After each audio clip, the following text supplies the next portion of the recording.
Hey there. Hey there. Let's see.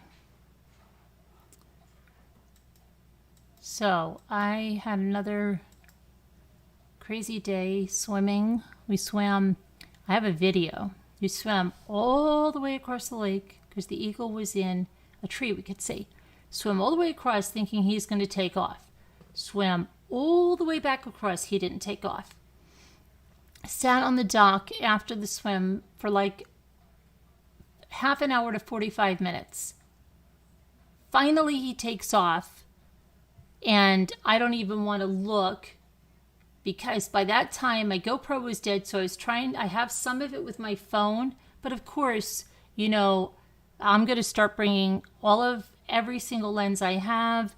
It's going to be like a whole arsenal because it's like I just enjoy to get the pictures of the eagle, and I haven't even looked at the video and seen what, you know, he looks like in the tree and stuff. And then he came down. That's what he did. He came down. He was fishing, then on the far shore. And so I had my one zoom lens, but I needed my really, really big one that goes on my 80D, not ADD, 80, the number 80, and then the letter D, Canon. And of course I didn't have it. And by the time I would have gone home, it would have been gone. So I have some, and I kept trying it with the two cameras I had, my phone and my other camera, but I don't know. I didn't even look at them yet because I've been going like crazy. But we'll see. All right. What's I going to do? What's going on? So I know there's a lot of absolute craziness going on right now. Okay, we have, I feel like I have an orange. I was eating orange. I have no makeup on again. It's probably, as long as I'm swimming all day, that's it. I come home and take a quick shower and that's it. That's it, done. What was I going to say? There is a lot of craziness going around with the Summer Wells case and the fact that people seem to be going off on each other. And I'm not going to mention who. We have one set of law enforcement on one side, they're YouTube creators, and another set of law enforcement on the other side, they're YouTube creators, and now they're going at each other. And then we have a defense attorney involved in there saying they shouldn't be doing this, and so it's he said, she said, blah blah blah blah. Okay, and just a lot of noise going on there. What else do we have? We have the TBI, a tweet from the public relations arm of it, someone named Linda, and then the message from the Hawkins County Sheriff's Office, which is a very short message that basically says the case is open.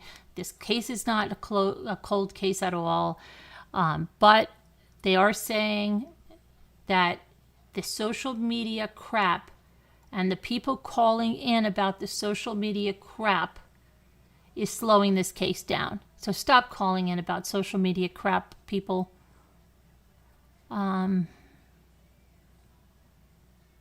I know none of you are doing that, but anybody that's might be listening, don't call them about something you heard on social media.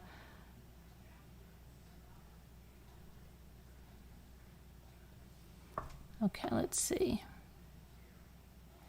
I have to just go in here now.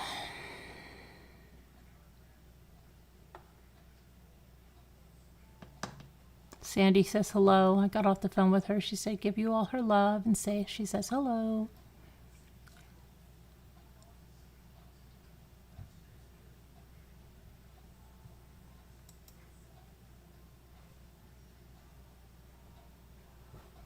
I don't know if hold on. Did I have that on there? I don't know.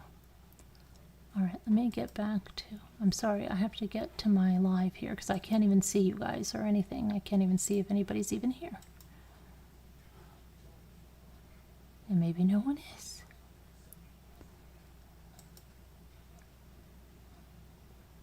But we're also going to talk a little bit more about Barry, and also I'm going to start the research group, okay, for the Morphew case, possibly the Summer Wells case, any kind of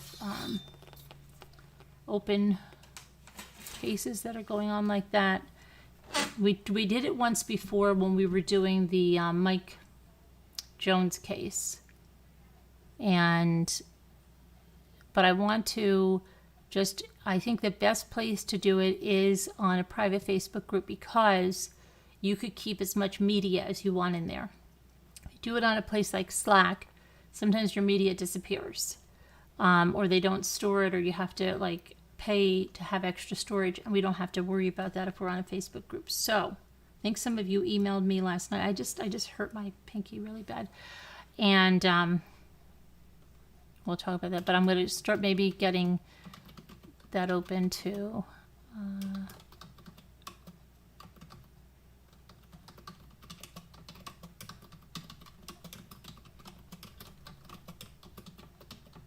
Okay, just going to put this here because I just want to get this.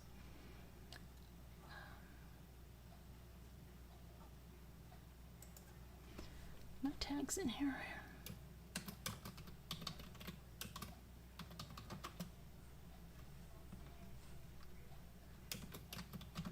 Oops, oops.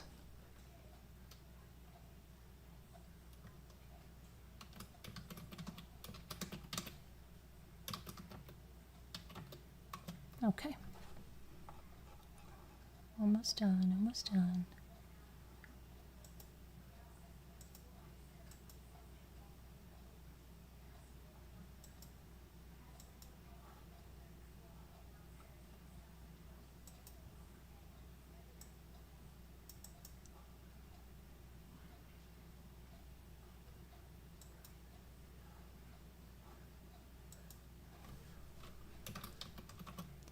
Spy pens and tranquilizer darts and the trash dumps.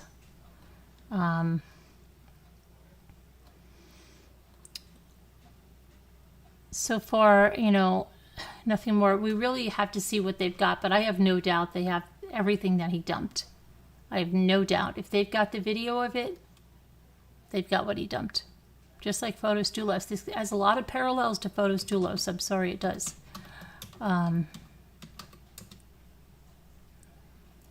Absolutely does.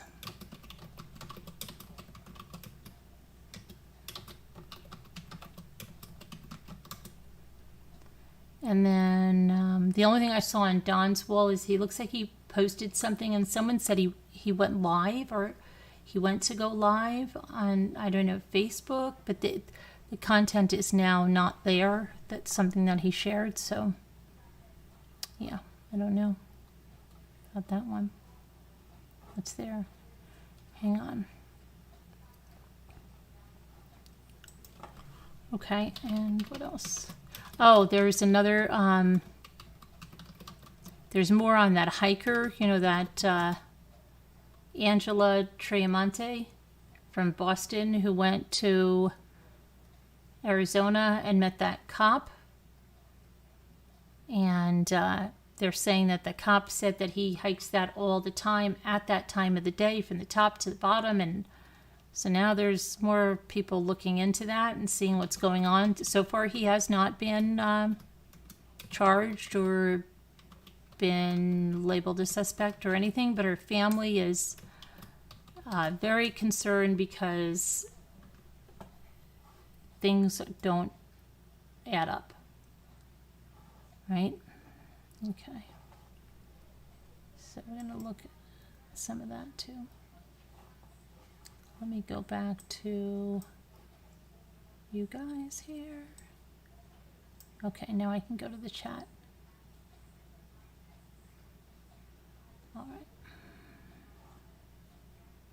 Where's the chat? Here it is. Okay, hi to, let's see who's here. Sandra K and Heather and LMW and Deborah Vancouverton and Henny and Billy Boy Blue, Mommy Rams. Robbity Bob. Let's see. Linda, Mimi, how you feeling? Feeling better? Good. Primrose Chick, and Larky, and Deborah Vancouverden, and Linda Uribe, and Michelle Knighton, and Vicky. Let's see. Deborah, I got you right. Sue W. And Melissa. Let's see. Dina Elizabeth. Sandra K. I got. Larky. Ruby Ann, how are you feeling? How's that abscess thing? I hope you went and got some antibiotics and had them look at it, and that you're feeling better. My goodness, that's terrible pain to be in. Let's see, Larky, Tammy McD, hello. Mommy Ramblings. Yeah, that good one, Billy. I've been swimming in the lake all day and I don't have anything on. It's so funny because people think they always see I have eyeliner. That is not eyeliner. Those are my eyelashes. And this is like the 4th day with no makeup. Okay, so you can't even call it residue. And I've pointed this out many times that naturally, see, I'm born to wear eyeliner and I don't have tattoo makeup. That's from my eyelashes. That's not eyeliner. Watch. I have nothing. There's absolutely zero. Okay, nothing. Those are my eyelashes. Let me see here.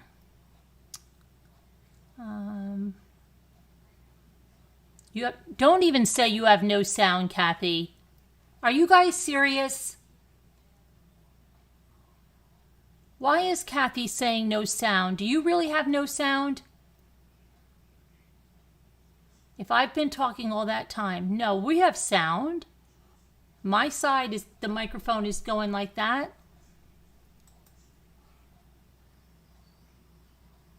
I've been thinking about your eggplant parmesan all evening. I just talked to Sandy about it because she said it looked really good. And I said, you know what? I always get those videos up after it's all gone, and now I want some more too. But I had really good zucchini that I made. I'd like to make zucchini parmesan too if I can get some of those really big zucchinis that a lot of people have during the summer. Oh, she's messing with me? Okay. That scared me.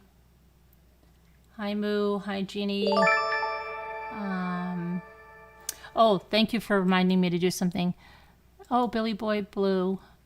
Thank you. The super chat. Hang on one second. I forgot to do something that I'm supposed to do here. Like something else? Do you know now I think you can... Oh, I don't know.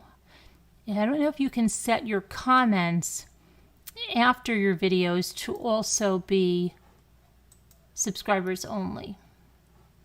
Like someone that's really wants to leave you a nasty comment under a sock account is not going to just subscribe to leave the comment, right?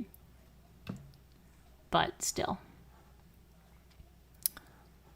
Let's see, did you say anything here, Billy Boy? Let me see. My computer's being really slow. Hey, where did we go? The misty morning. What do you mean the misty morning? Who's what misty morning? Where'd we go? The misty morning. The misty morning? What misty morning? What's the misty morning? I have no idea what the misty morning is. Okay, but so we have the updates from Hi Easily Distracted from Summer Wells is that now who saw, okay, can somebody please put a 1 up if you saw the woman named Linda from Public Relations for the TBI tweet something?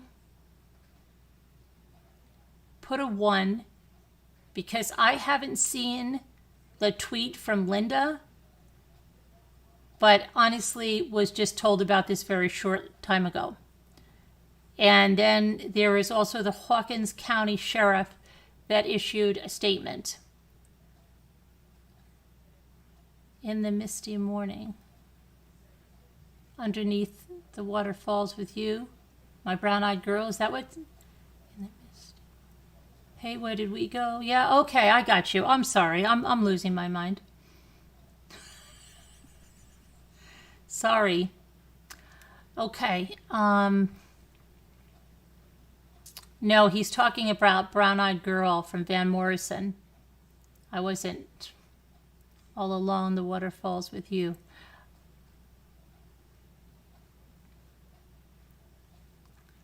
You see, you're all saying nope, nope, nope. Now, this,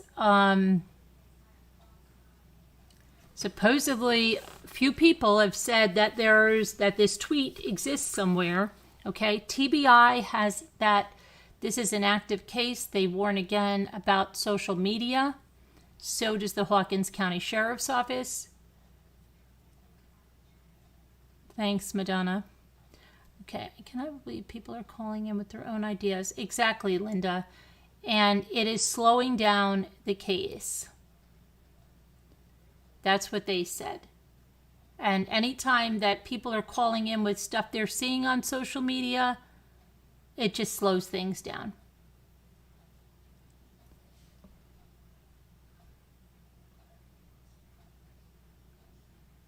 Oh, most of you, Sandra K says, Carolyn, it's okay. Most of us have already lost our minds. Just join in. Okay. Thank you, Billy Boy Blue. All right. Dana, how are you? So, nobody,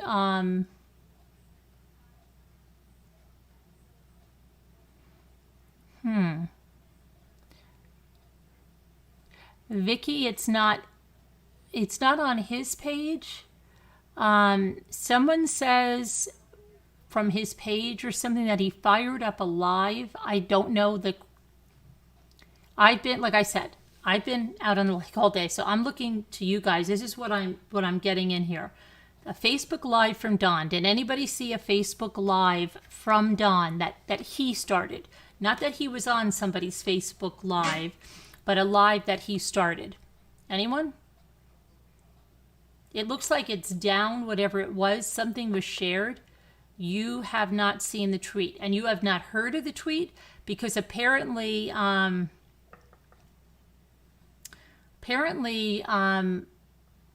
some rather factual only male true crime creator addressed it. According to this person, according to that person, that male creator that doesn't go with the conspiracy and speculation, addressed the tweet. That's why I'm asking. But you guys are all saying no. Okay. All right, then. I can ask someone that I know is familiar with that person because I haven't had a chance to look at what they're saying. And that's why I'm asking you guys. And then the Hawkins County. No, but he did post a rant. Wait, Sandra, what do you mean? Today? A new one? A new rant? Okay, I didn't hear about that. I didn't hear about a rant. Are you sure that wasn't the live?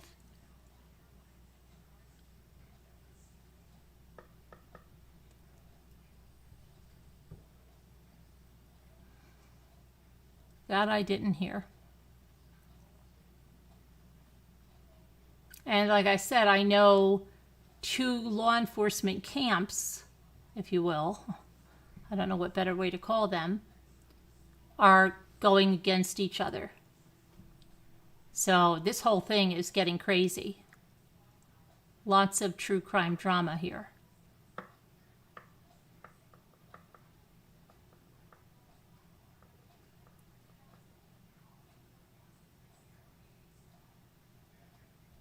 And Sandra says yes.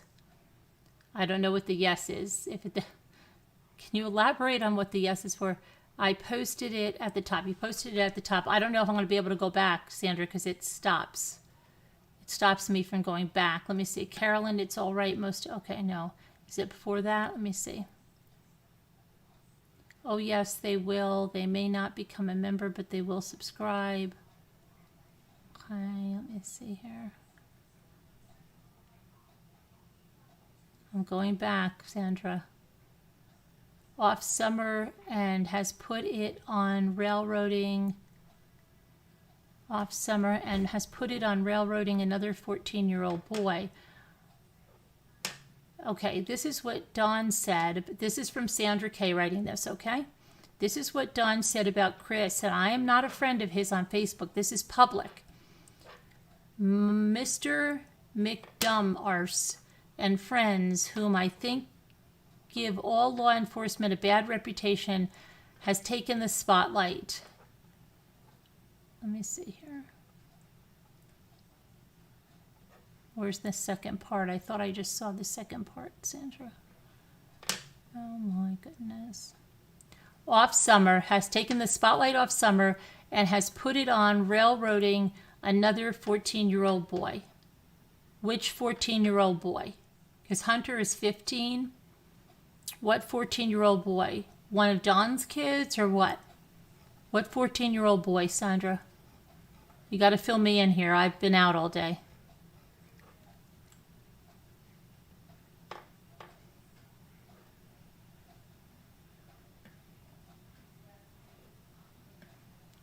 What 14-year-old boy are we talking about?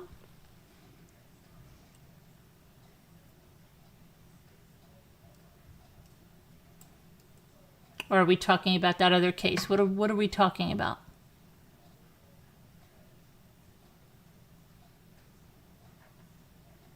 I don't see that post now, so you must have taken it down. Because I don't see it on his page. Do you anymore, Sandra?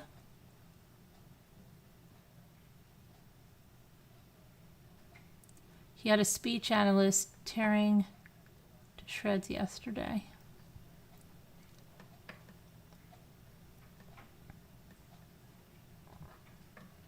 I think he is talking about the interview from years ago. But why would he want to put a spotlight on that? Because that's not a favorable thing for him. Why would he want to put a spotlight on that? That's not making sense to me. I don't think he'd want to put a spotlight on that.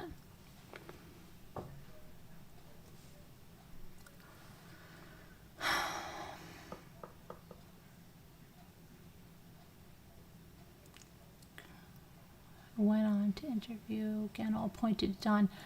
Okay, John Wasaki says he had a live yesterday with some other guy who went in to interview, again, all pointing to Dawn. Hi, Shay.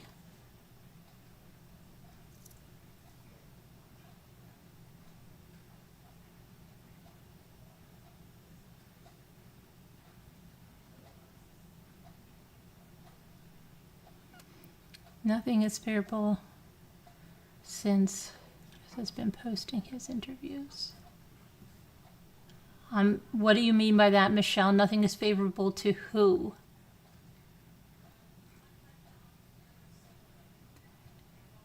He took everything down. Wonder if he was watching us. No, it was down before I went on here because when somebody told me about it, I went to the page and looked.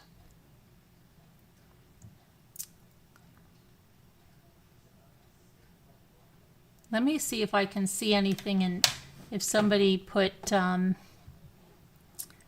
anything in there. I saw screenshots of a tweet and it was cut off. What was the account? What was the account name? Do you have the account name, Sandy Stars? Hey, Billy Boy Blue.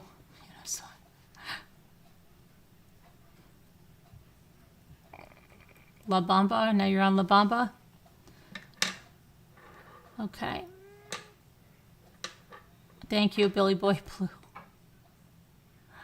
Oh my goodness.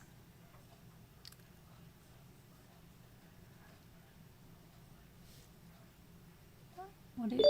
Sandy Star says.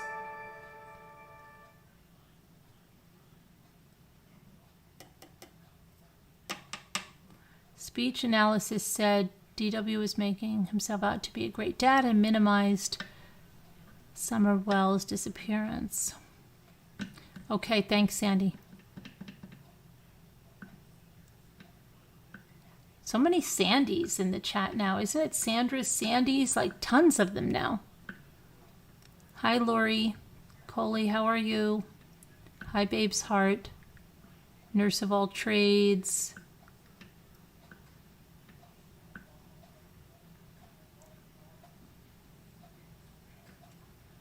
Right, I said La Bamba. Richie Valens.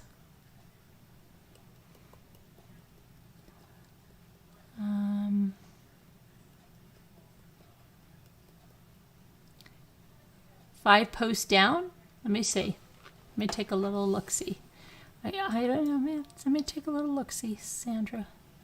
Somebody keep watching Sandy Starr, and she's going to put a Twitter name.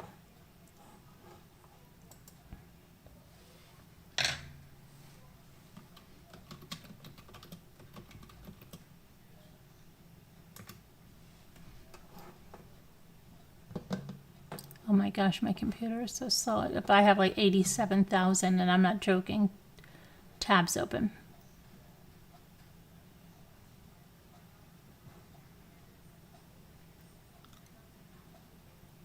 And then we're going to get to Morphew in a second here.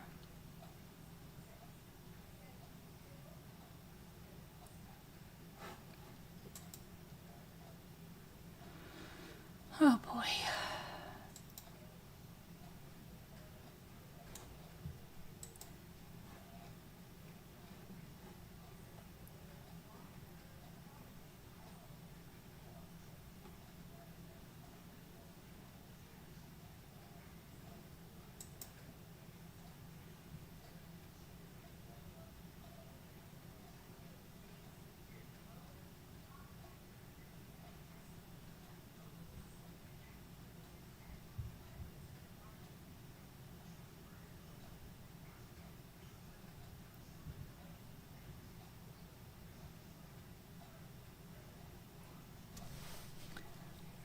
Oh my gosh.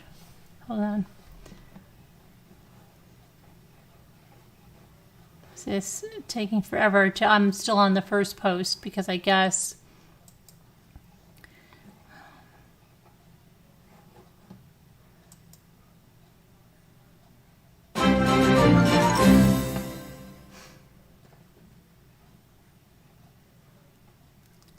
let's see here.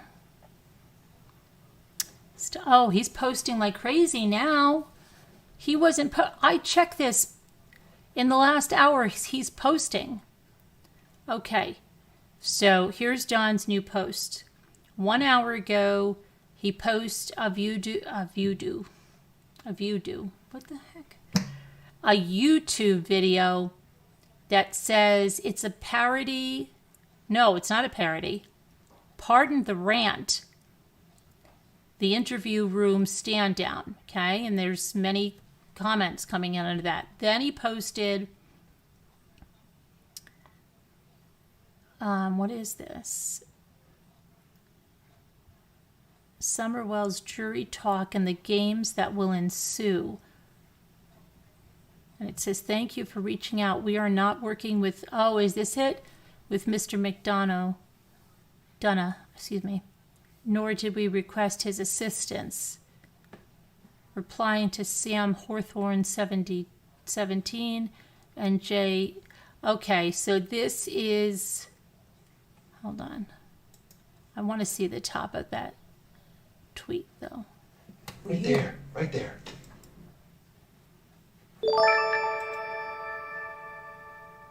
Let me see. I've got to see the top of the tweet.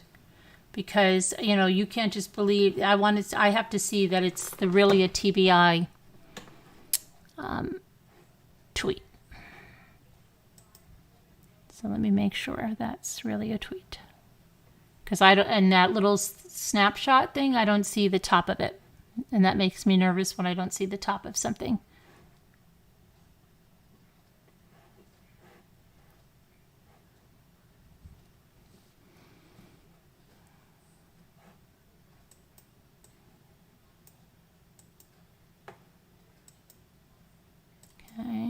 So far I'm going through this whole thing and I don't even see the tweet in the video. Okay, so that's highly suspect to me.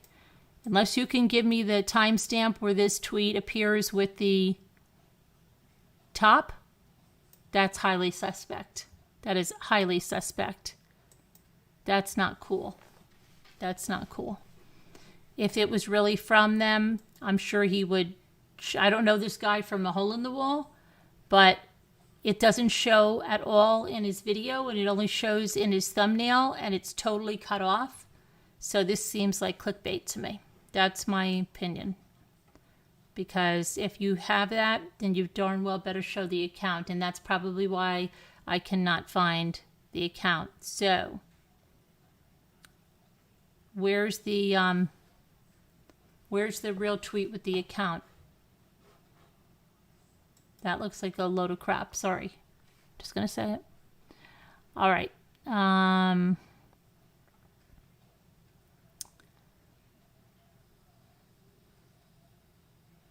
Apparently, Shady. When did that come out? I didn't even know. That's a movie?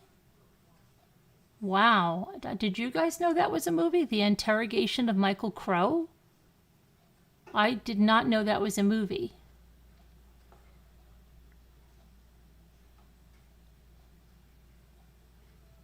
When is that from?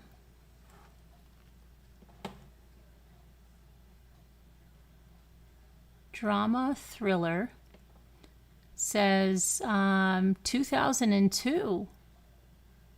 The lives of Escondido, California residents Cheryl and Stephen Crow change one morning when they find their 12-year-old daughter, Stephanie Crow, stabbed to death in her bedroom.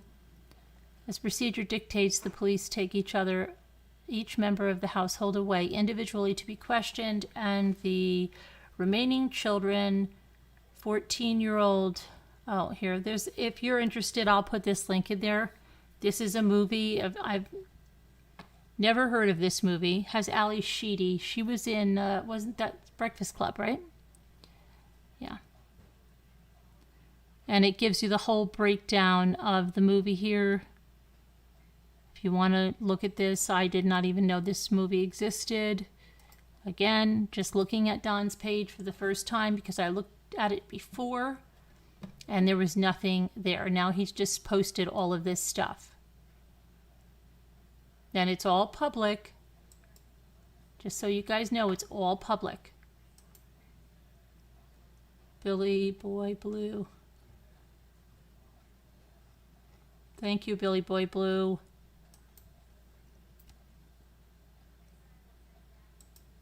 Okay, there you go.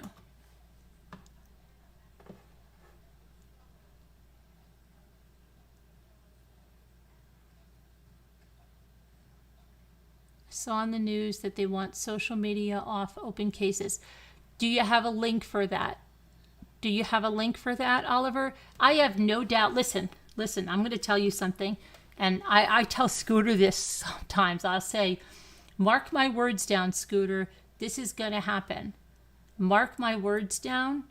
I'm telling you, it's just a matter of time before you are not going to be able to do what's happening here by law. That you will not be able to do stuff like this because they're going to say it's interfering with a police investigation. I think it.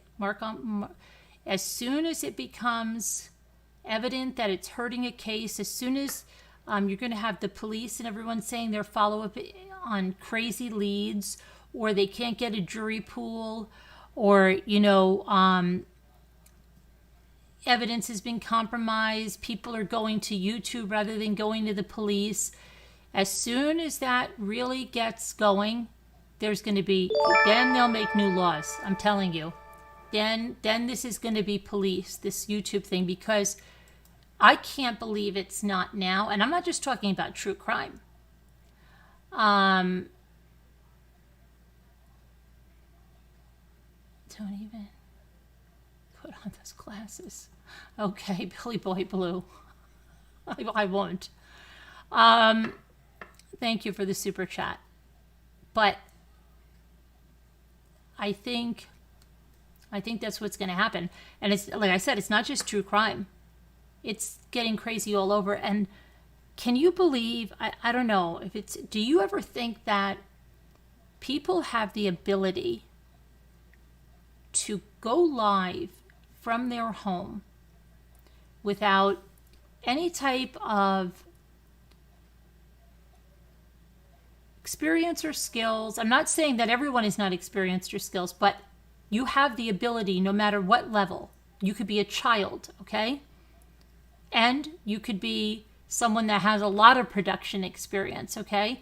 We have, people with the shows now. Martha Stewart's on here, okay? So she's got a whole team. What I think is going to happen, it's going to go the way of eBay. And it's a sad thing. eBay went from being regular people having a second business or just selling some stuff. And then over the years, the fees went way up and we started to see businesses and stores on eBay. And it changed the whole platform. And a lot of these smaller sellers couldn't even keep up with those fees. It wasn't even feasible, right? And I think that's what's going to happen to YouTube because it is the total Wild West right now. But that's what I'm saying. It's amazing that more crap is not happening just with people going on live and saying or doing something ridiculous. I'm not even talking about true crime, but just being live about a crap. And I think the only thing that's saving us is that maybe people are not as tech savvy that would do a lot of the stuff, okay? A lot of the more inexperienced people may not be as tech savvy or have the equipment to do so, okay? But that's not going to be the case. It's going to keep evolving. And then what's going to happen, watch, mark my words, you're going to need credentials to broadcast on YouTube. You're not just going to be able just to fire up a broadcast on YouTube because it's going to have real life ramifications. I'm telling you, that's what it's going to be. And you'll probably have to go through some kind of training. You'll have to give all of your, all of your information. You'll have to sign stuff. They'll have somebody that moderates you other than your moderators. Like remember when you're in school and your teacher has that other professional that sits in the classroom and everybody knows, oh, they're in there today. They're watching the teacher. It's going to be that kind of thing. People are getting sued now, right? We saw the lawsuit earlier. If this then becomes an investigation that is compromised,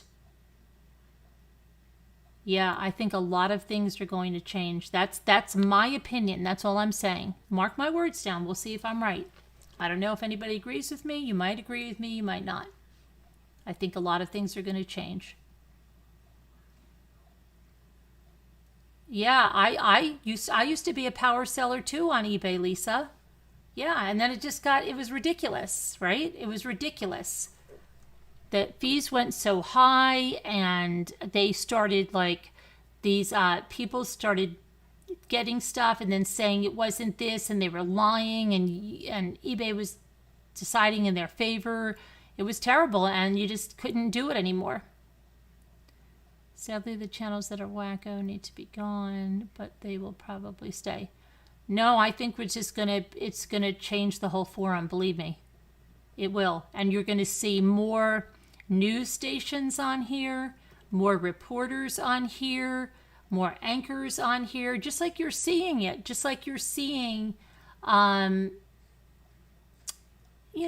think about all the channels Neil Diamond had his channel here, and then you had Martha Stewart, and you'll see, Rachel Ray will be here, and then just...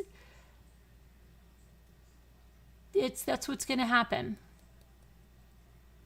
It's going to happen, believe me. YouTubers going and knocking on people's door like they are law enforcement. Yes, Sandy Star. Everything's gonna change because of what, you know how when somebody says this is why we can't have nice things? This is the kind of stuff that ruins it for everyone else. This is why we can't hear the Morphew hearing. Okay? Because people that are not supposed to broadcast things on social media do.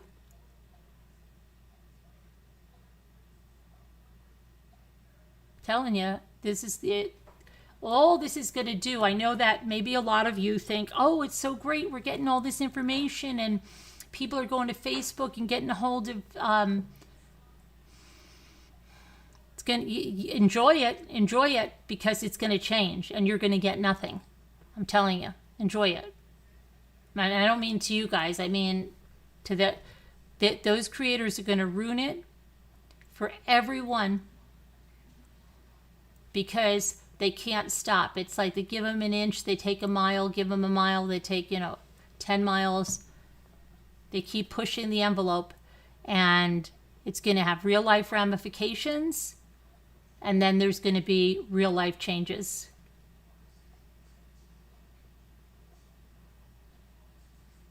It's all going to change. I hope someone's marking this down. But that's what's going to happen. So Oliver, where did you see that? Did you have a link that you can email me?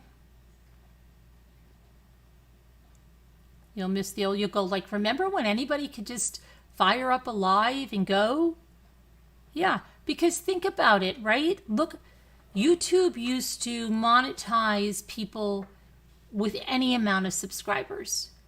And the whole thing was people said, oh, it's not the, and it still isn't the number. The only reason the subscribers number is important is for people to get initially monetized. But back in the day, they said, forget the subscribers. It's all about your views. And people could have 20, 100, 200 subscribers and they were able to still earn money because it was all views. And then in, I think it was February of 2018, YouTube said you had to have 1,000. And people went berserk. Okay, oh, this is YouTube cracking down on the little channels. And it was hard because the little channels that were already earning money, and they could be earning, you say, oh, well, what could it, because people weren't so concerned about subscribers. And if they had big views, they could be earning a substantial amount. And then they just went from that to no income with no warning whatsoever. They didn't say in 3 months we're going to do this. There was no warning. It was just done. Okay? And that's what's going to happen here. I'm telling you, that's what's going to happen here. Now you've got law enforcement, even if they're retired, fighting at each other. What do you think is going to happen? And you've got attorneys, defense attorneys that are getting involved. And you've got lawsuits going down, $10 million lawsuits. It's all going to change.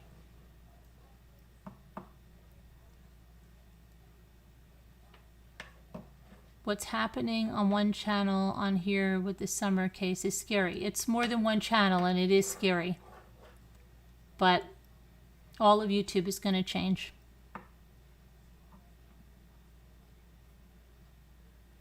And you know what's going to happen? All of those people that brought all of that craziness here that got it to change, they're going to go away. You know why? Because they're not going to be able to earn money. Because they want to deal with conspiracy and lies. So what they'll do is try to find another forum that they can go and do that on. And they'll all be gone. And then everybody will be sitting here and saying, remember that? And remember those people that ruined it for everybody? Where are they? Oh, they're gone. Thanks, people. So that's what's going to happen. Definitely is.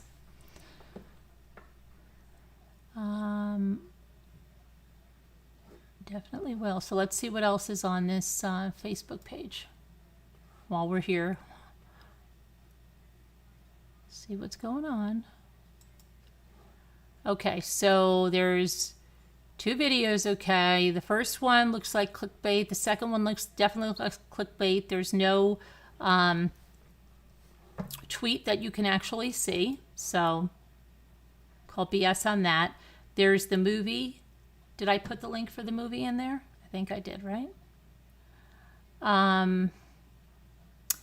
There is another tweet that says it's not available right now. Another post.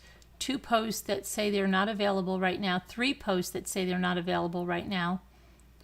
That interrogation movie, it is free for Amazon Prime. Somebody says, I'm watching it right now. Okay, another post that's not available. And then he posted, somebody else posted the Hawkins County Sheriff addressing the Summer Wells case and what that is.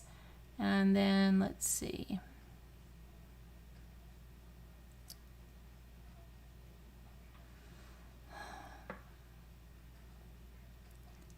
Oh, I see it. It's way down here. It says, right, Mr. Mcdonough and friends, whom I think give all law enforcement a bad reputation, have taken the spotlight off Summer and has put it on railroading another 14-year-old boy. And there's over 1,000 comments.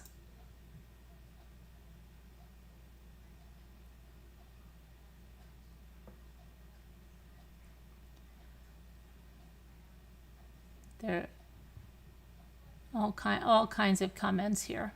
Craziness ensuing here. People fighting with each other, people going against each other here.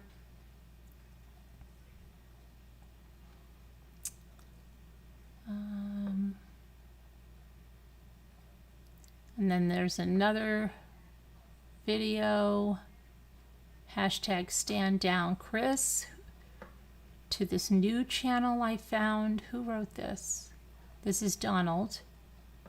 Credit to this new channel I found. Check it out and watch more. Sure. And then the tweet again. Let's see. I guess people are talking about how much money Chris is making. Someone said here last night Chris made $800 in super chats alone. In the last week he made $1,800 off of Summer Wells, and I guess she means super chats, because how would she know? She would never know his ad revenue or anything. None of the previous videos he has done have brought in any money like Summer's case. The donations of the super chats allegedly go to the Cold Case Foundation, which have paid board members. That's if he truly donates them.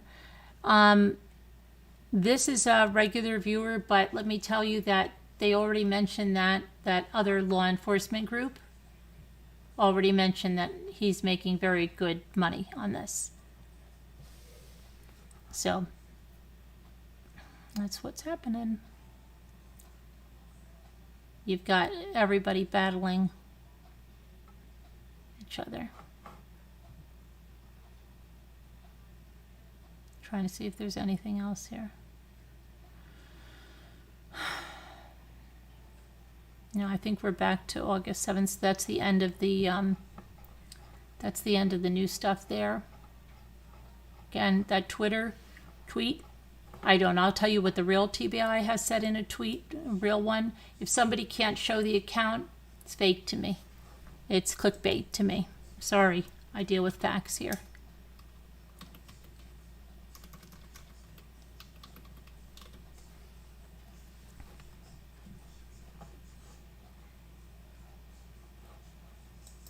Let me go to the TBI.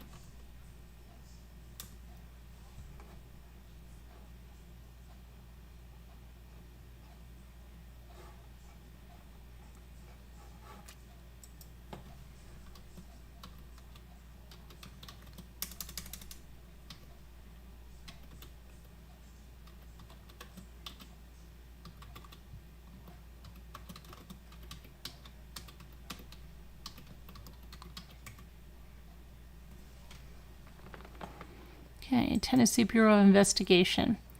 This seems to be the only... We have Tennessee Highway Patrol, Knoxville Police. So let's look at their tweets.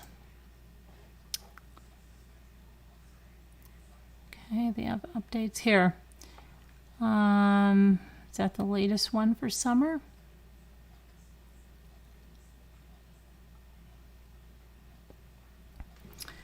Okay, they have one from 13 hours ago. And it says, TN Amber Alert, that's Tennessee Amber Alert is hashtag. Summer Wells has now been missing for more than 8 weeks. TBI agents and the Hawkins County Sheriff's Office, with a link to them, okay, detectives get asked daily if the investigation has ended. The answer is no. In this clip, Sheriff Ronnie Lawson addresses those concerns. Okay, and this is from when I tried to hear it, it was very low. I understand people's curiosity about where we're at in the case as far as investigation. I know people speculate, and It's very low. I understand that. But they have to understand our number one goal from day one is to find Summer. And everybody's still a suspect, person of interest, however you want to put it. And we're still very intensely looking into it. I understand people's curiosity about where we're at. And that's it. That's it. I understand people's curiosity. Everyone is still a suspect or person of interest, whichever way you want to put it. Okay? And the TBI is saying that this is not, that the investigation remains ongoing, and that was their latest tweet. Nothing about that other tweet that says that person is spreading around, and then people get a hold of it. And this is what I mean about misinformation, and that's why I hate it, and I've hated it in every case, because then they come to me and they're like, and they say it as it's a fact.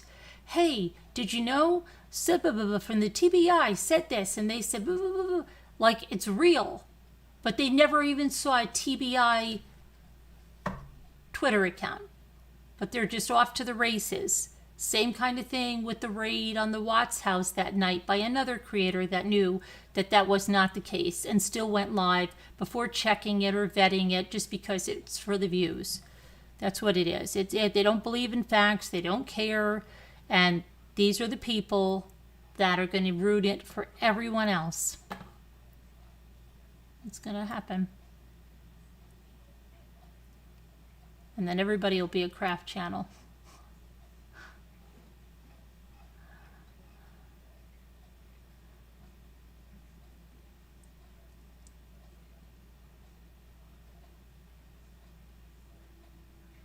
Okay. Hi, Sensible Crime. Hi, Katrina McCafferty. There are places on here that look for social media items for lawyers. Wow. There are places on here that look for social media items for lawyers. I do want to point out that Chris is kind. He is good. Has good and bad points. Of course, like anybody, Sensible Crime, right? Everybody has good and bad points.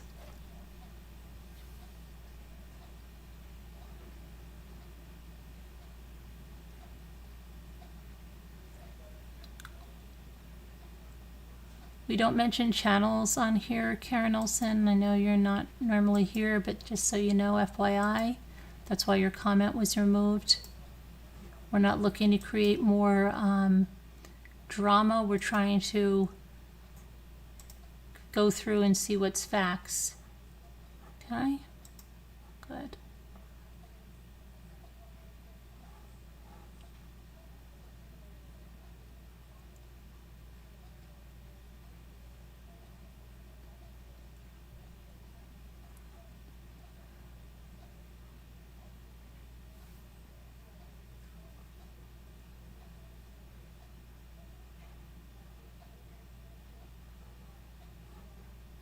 Michelle Knighton,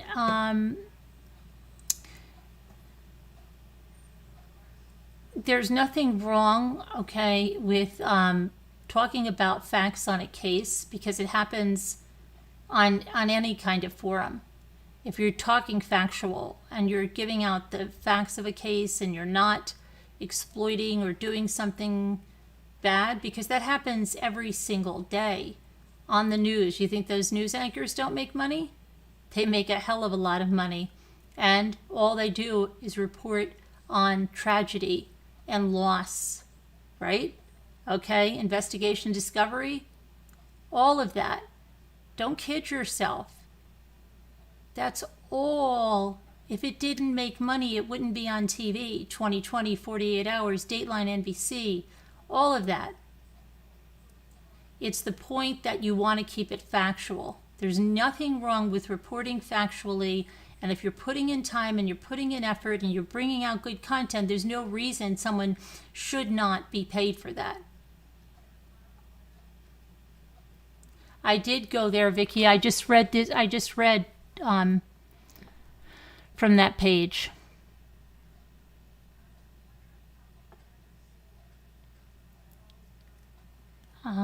Yes, we've posted that other video as well. We posted that the other day, but I never saw the movie.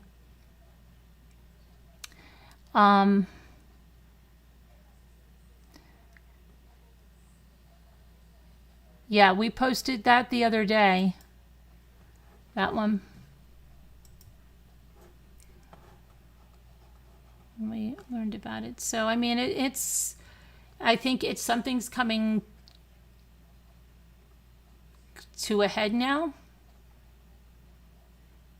And it looks like, and then everybody's going to say, like, what the hell?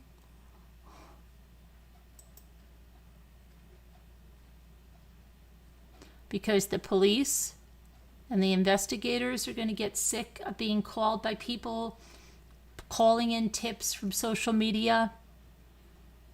And people are going to get in trouble for spreading false information and for putting it out there. And that's what's going to bring everything down. It's all going to be changed, I'm telling you. I wouldn't even give it I wouldn't even give it a year. I don't even think it'll take a year. It's all going to change. Because there's too many people doing too much crap.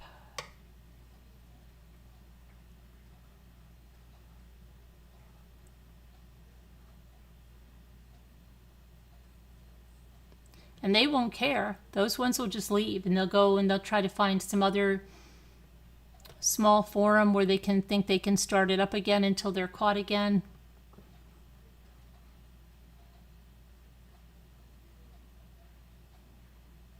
I don't know where the live chat is now. Paradise. Aw, thanks. Yes, you deserve to get paid. Thank you, Paradise. You're very sweet. Thank you. Thanks so much. Carolyn, I sent you an email about the Twitter. Katrina. Thank you, Katrina. Okay, let me check.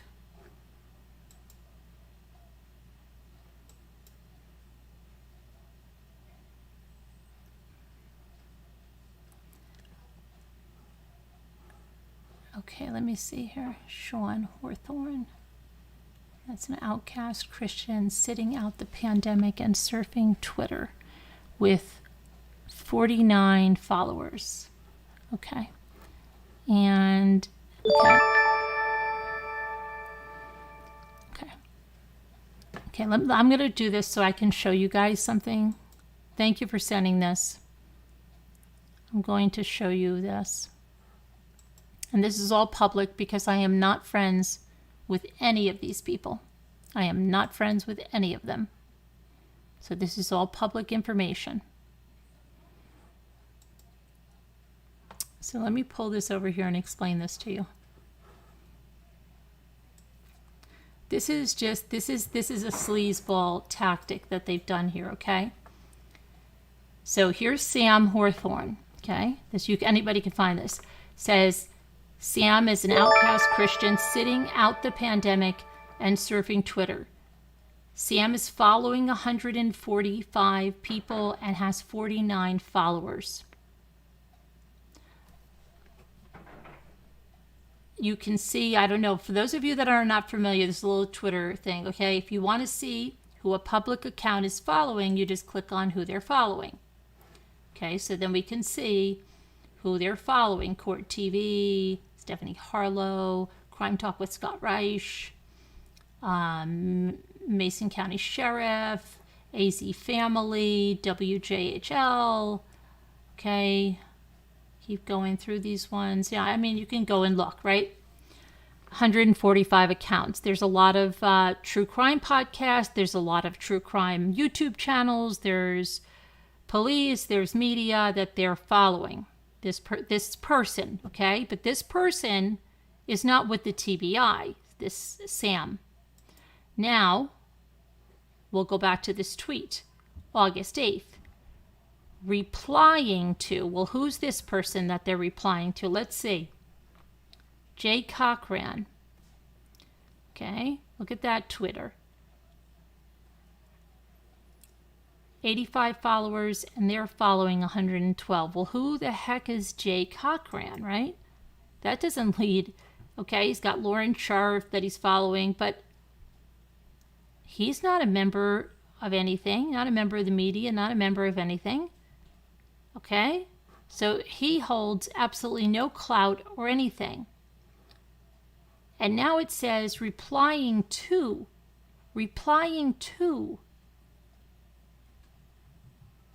All that means is they're replying to something from the TBI. The TBI is not replying to them.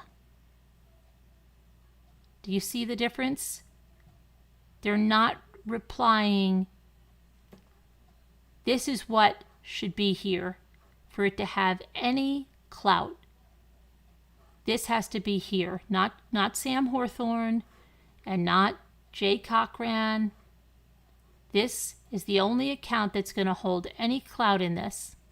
So then what they did, this is all a tactic, guys. This is all a tactic. You guys have to really look, because some people take things at face value. And that's what they think. They go, oh, the TBI replied to. That's what everybody's been telling me. The people that have come to me with this, they said the TBI, they even said the name Linda. I don't know where they got Linda from, because I don't see anything mentioned of Linda. But they said somebody from the TBI replied to these people and said this. No, this is not the TBI. Okay? And what it says is, of course he did. He doesn't allow anyone to comment on his videos on YouTube because he doesn't want anyone telling the truth about him. Worse than Chris Mcdonough, though, is TBI investigation, TBI Leslie, using him, a corrupt cop, to get another corrupt confession. Okay? So that's not even the one we're talking about. Well, who the heck is TBI Leslie? Okay? Somebody said Linda. Well, this must be who they are talking about. TBI Leslie.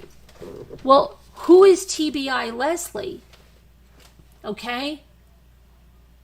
She's a former Sullivan County Sheriff's Office deputy, it says. Former reporter, dog lover, and outdoor enthusiast. Okay? So, maybe she is.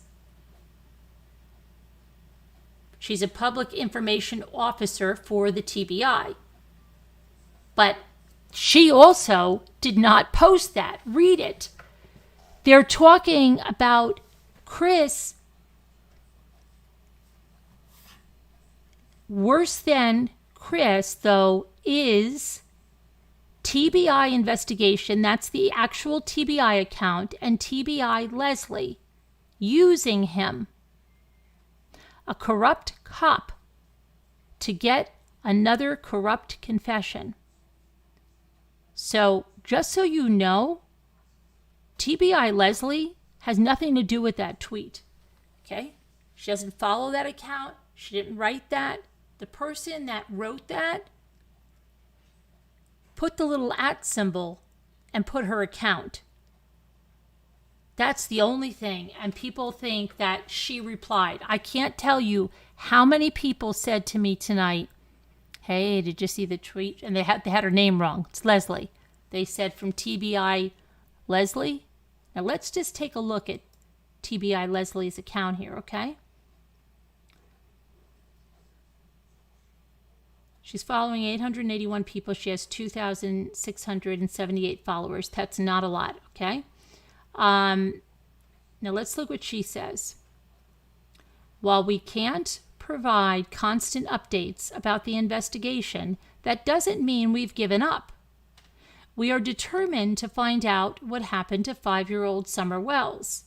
Anyone with credible, this is very key, credible information should call 1-800-TBI-FIND or email there. She does not mention any YouTube creators working with or not working with.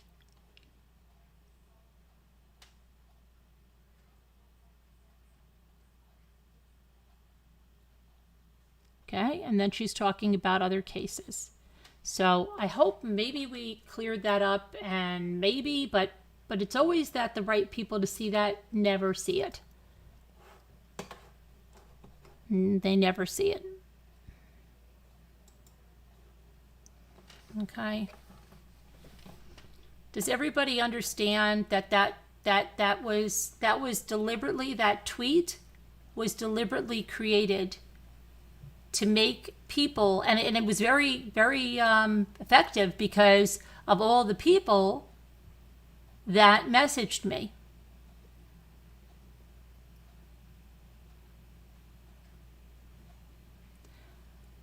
Snow remover, they're trying to make it sound like that came from the TBI spokesperson. It did not. The only tweet that came from that TBI spokesperson was the one that I just read to you. It does look like a sock account, exactly. A lot of accounts that have like numbers like that. He only has 2 numbers, but that second account, that Jay Cochran, has a bunch of numbers. You guys have to question everything. I preach that all the time. I preach it to my kids. Don't ever take anything at face value. Examine it. If somebody tells you something, doesn't make it true. Even if it's, you think, like even if Scooter came in and said to me, hey, did you see that? I would still look at it. And just because you care about the person, you respect the person, whatever, doesn't make, you got to question it. It's not right. Let's see here. Thank you, John Wasaki. You are amazing. Thank you, John Wasaki.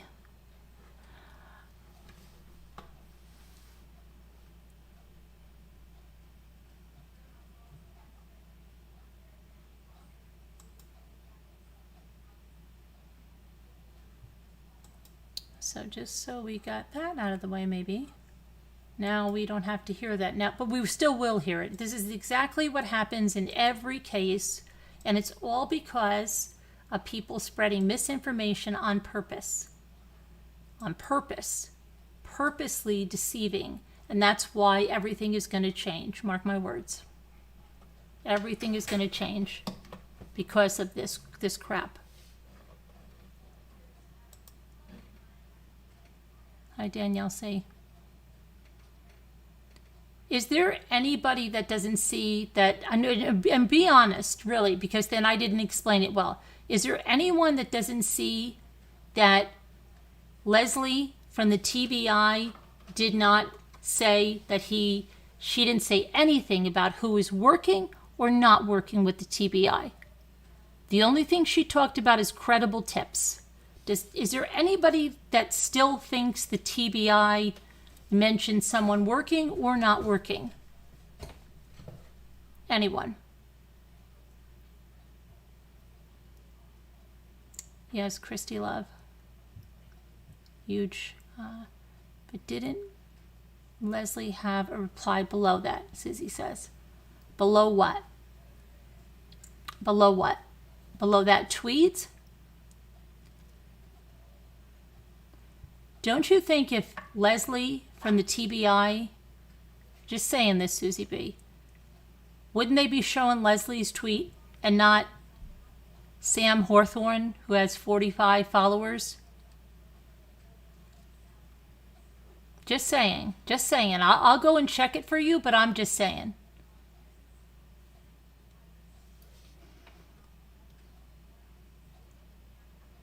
Exactly, Michelle Kai.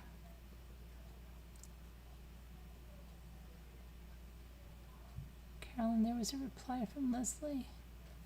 Okay, I'll look. I'll look. Hold on.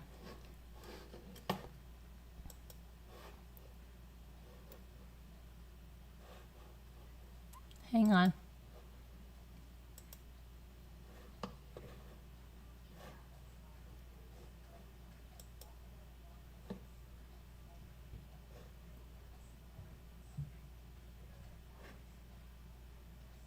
Okay. All right, so thank you. Okay, so there is. Here we go. But why are they not showing this one? So thanks, Susie B. Why wouldn't they? Why wouldn't he show this then? Here. Okay. Here she replied. Now you have to check it, but make sure it's really her account. Okay. And she says, replying to, thank you for reaching out. We are not working with Mr. Mcdonough, nor did we request his assistance. But he never said he was working with them. He never said he was working with them. And then Sam Hawthorne says, thank you for finally clarifying that. He has continually said he's working with Dave Rausch and has insider information that police were at the home before Don Wells arrived, and it's made public that your department asked him to do what I think they forgot he is doing. Now let's look at the replies to this. I have much greater confidence in the TBI investigating this missing child's report now that you've clarified that. Thank you. The rest of the critical world joins you. CM has shown himself to be a con artist who exploiting a missing child's family. Okay. Applying here. That's YouTube itself. Not allowing comments on touchy subjects. No, it's not. Other channels covering Summer Wells' disappearance have comments. It's just Chris wanting no one to question him on anything. I've seen others with no comments also. They mention it and say it's YouTube cutting off the comments due to the nature of the subject. Sam says maybe that's happened on Chris's YouTube channel because Chris made the case about something Don Wells did 45 years ago in a totally different situation instead of about the missing 5-year-old Summer Wells. Sam says you want to convict him for what he did when he was 19 and younger, go ahead, but that's not helping to find Summer. The lewd accusations Chris has made with zero evidence of Don abusing Summer are sickening and taking away from the search for Summer. He should be shut down. Stubborn. What does this have to do with commenting on YouTube? Replying to, okay, and two others. Who are the two others? TBI and Leslie. Chris mentally tortures a 14-year-old to get a false confession saying he killed his sister. And then Chris goes on a radio program defending the actual murderer. Now over here, the murders of 17-year-old Chelsea King and 14-year-old Amber Dubois have ignited countless headlines this year, but only now is the murder. Now, why is this being linked? I don't know. To see what that is about. Okay, but I do want to show you something. I can write a tweet right now on my account. Watch.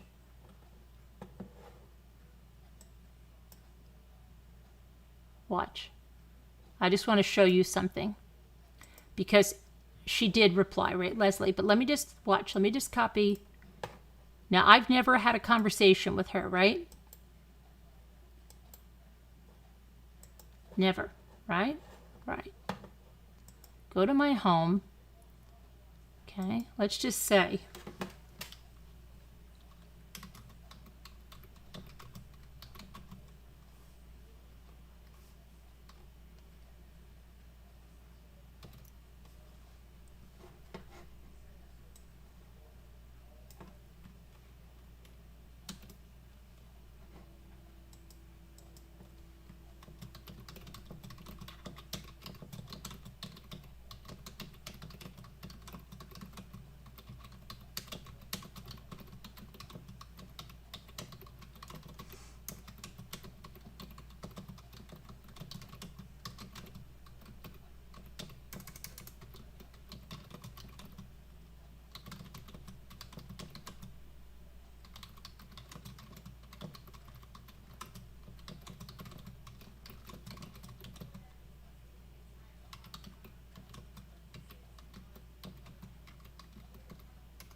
Okay?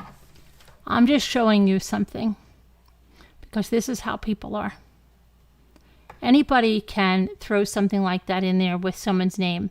That doesn't mean she ever sent me anything. I could go ahead and tweet that right now. Okay? Then I could take a screenshot of it. Then somebody can go put it in a video just like this other guy did. Happens that, yes, she said that. But it also happens that I don't watch that guy, but when I did, I don't think he's ever said that he is working with them. I think he said that he lets them look at his interviews or approve things. I don't have any confirmation that he does that, but just that he says that, okay? In all fairness, I don't. So I'm just letting you guys see there's a lot of really shady crap that can be done and manipulated. Okay. So all of that is nothing with nothing because he said that he's not working with them.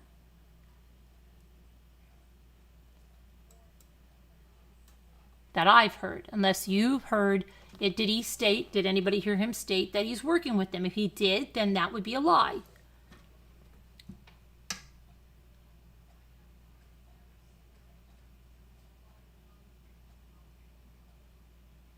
But you can manipulate an account like that, just so you know. Thanks, Susie B, for... No, Susie B, I thank you for telling me about that. I do, because I didn't see her reply there. Thank you. But they're making that out to be a big, huge thing, and it's not.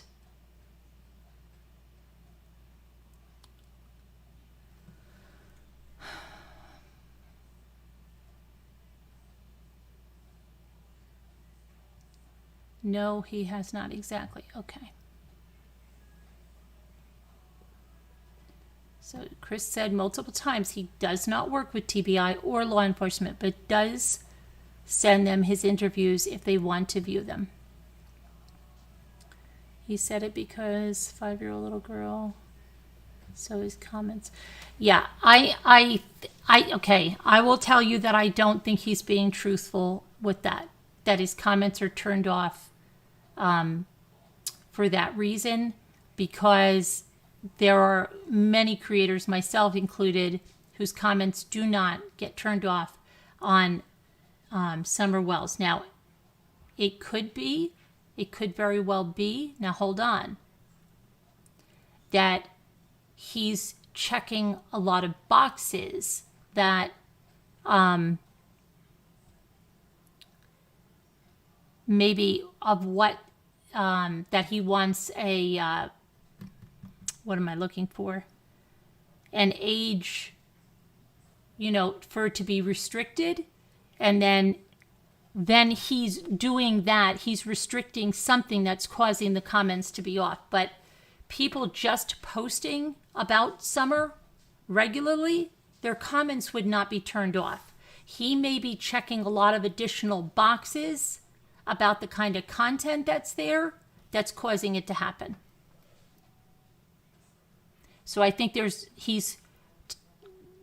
has to be more specific, is what I think. He needs to be more specific, because it's not just that because it's Summer and because she's a 5-year-old girl that comments are turned off. That's not true. That's not the reason, because we cover a lot of missing children's cases and the comments are not turned off because it's a child that you're talking about. They're turned off if he's maybe checking a lot of boxes about the content and what's in that, okay? So I don't think it's the full story there. Just saying. I heard him say that he can't leave them up because of the... Yes, that I believe much more, what Snow Remover said. That he cannot leave them up because of the horrible comments, but he has a Discord that people can go into. That's more along the lines, yes. Yes, we did go through that, Define It. We just went through that. Susie B pointed that out, and we went through that. But he never said he did work with them. He said he sends things to them. I think he said he might say, I'm in contact, I'm in touch with them, but he doesn't work for them.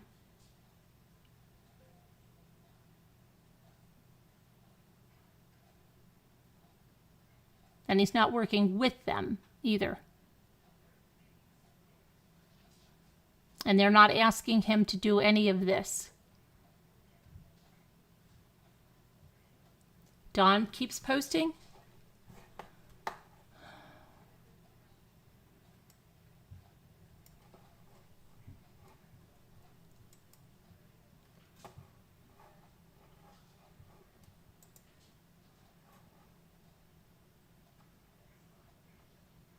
I don't see anything except for 2 hours ago.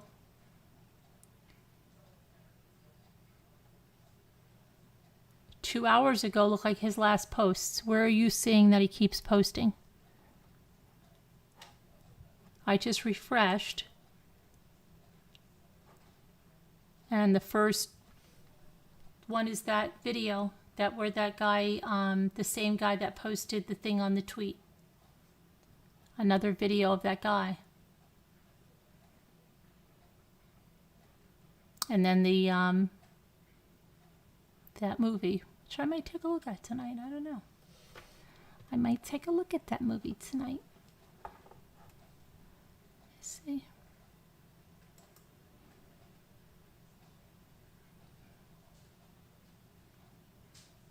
I'm sure that whoever's guilty will be found out soon about Summer, whether it's family or someone else.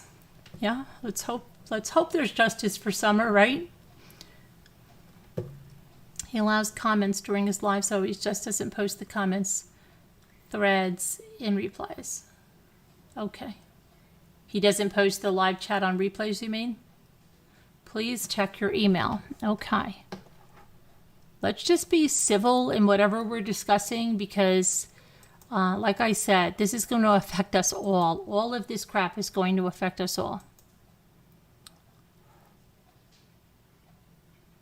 I researched this. And yeah, we already went through that. And that is a reply from her. This is, yes, it is. That is legit. Golly, I don't know if you were just here. We did. Susie B said something and we went back in and looked at it. And yes, Leslie, somebody said Linda, Leslie's reply is there. And that's what it says. Thank you for reaching out. We are not working with Mr. Mcdonough, nor did we request his assistance.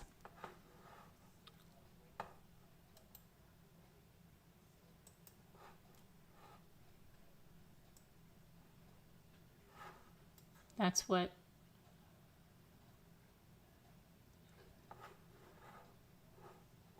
Two days ago.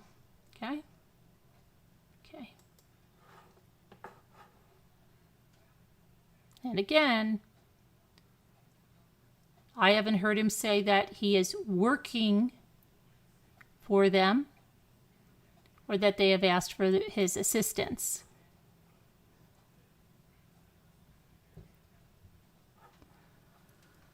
Okay, live chat is turned off on replays. Okay. Sometimes people do that, and sometimes they make edits to videos. Whenever you make an edit to a video, it doesn't matter if it's a little 2.5 second thing you take out, the live chat is gone forever.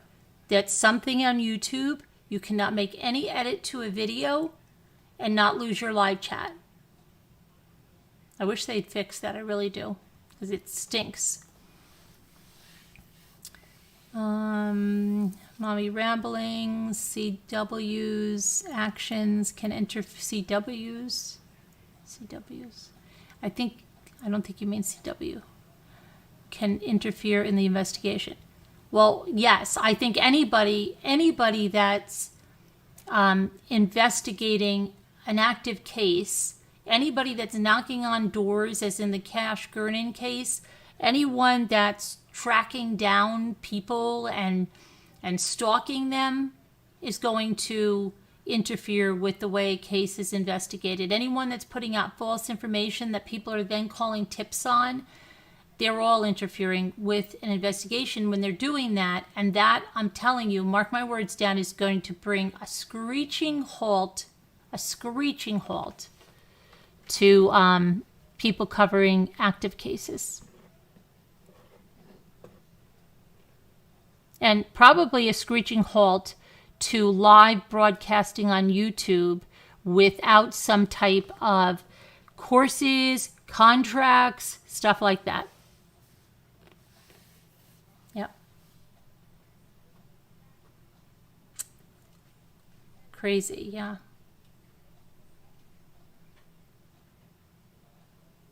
It's the Wild West, we know that, but this is like when the Watts case got here, when that discovery was released, that was already a done deal.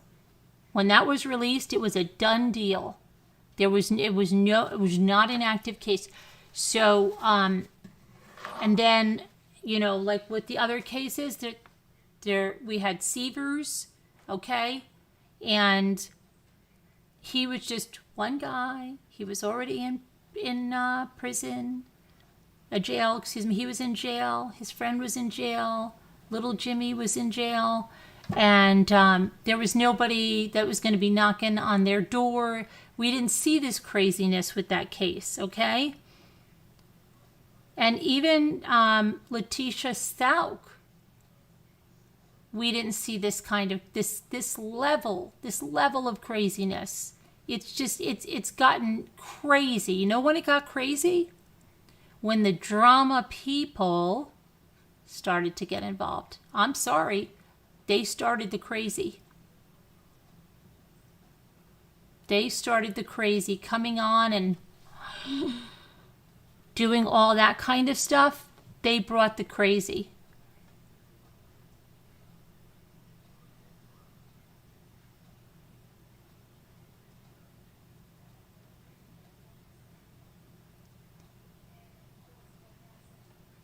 Shaky ground on active cases, yeah.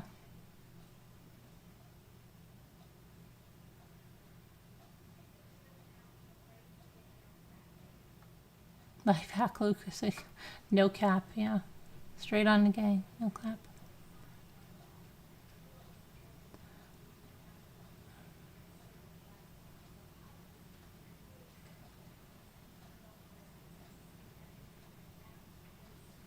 Yeah, definitely. And yeah.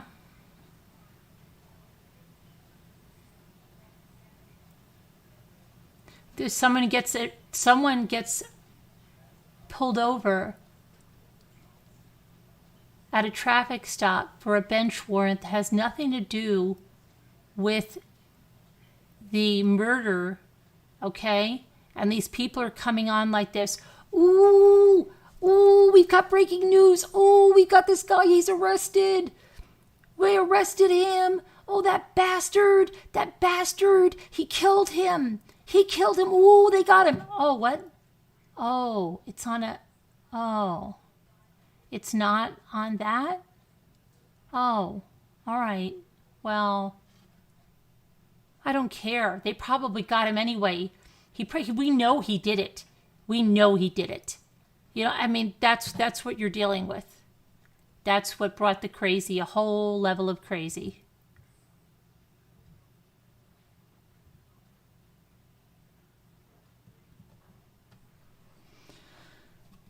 None of this interviewing a family that aren't investigating. Yeah, I agree with you, LM. I think it's going to change. I don't care who's doing it. It's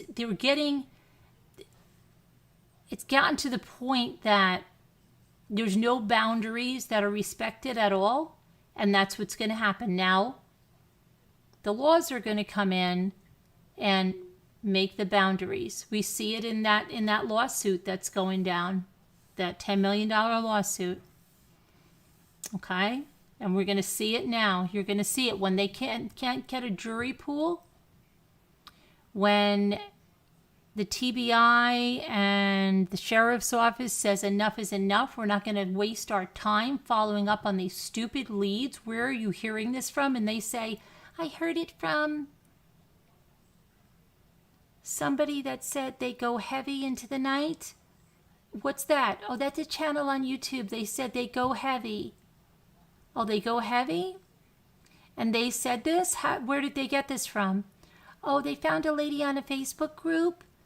And she went in her car, and she went by the house 50 times, and then she took pictures of what was on the sidewalk, and they posted a video, and we think we saw something like a camera that was there, and yeah, you better go look at that right away. That's what it is. Okay.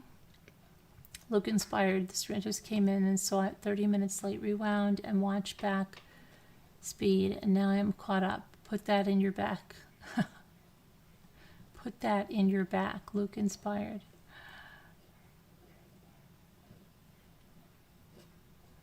And hard in the paint.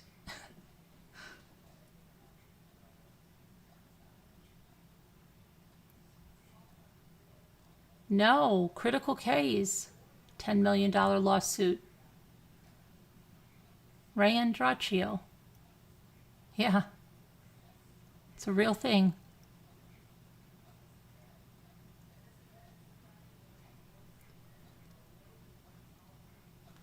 I am confused about the timeline.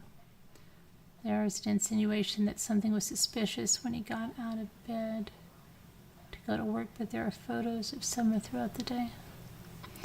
Michelle, you know what? I really did stop watching him. I never watched him before, just that I watched a couple of things that I covered them, but since then I haven't. So I'm not sure where you're seeing that or whatever, but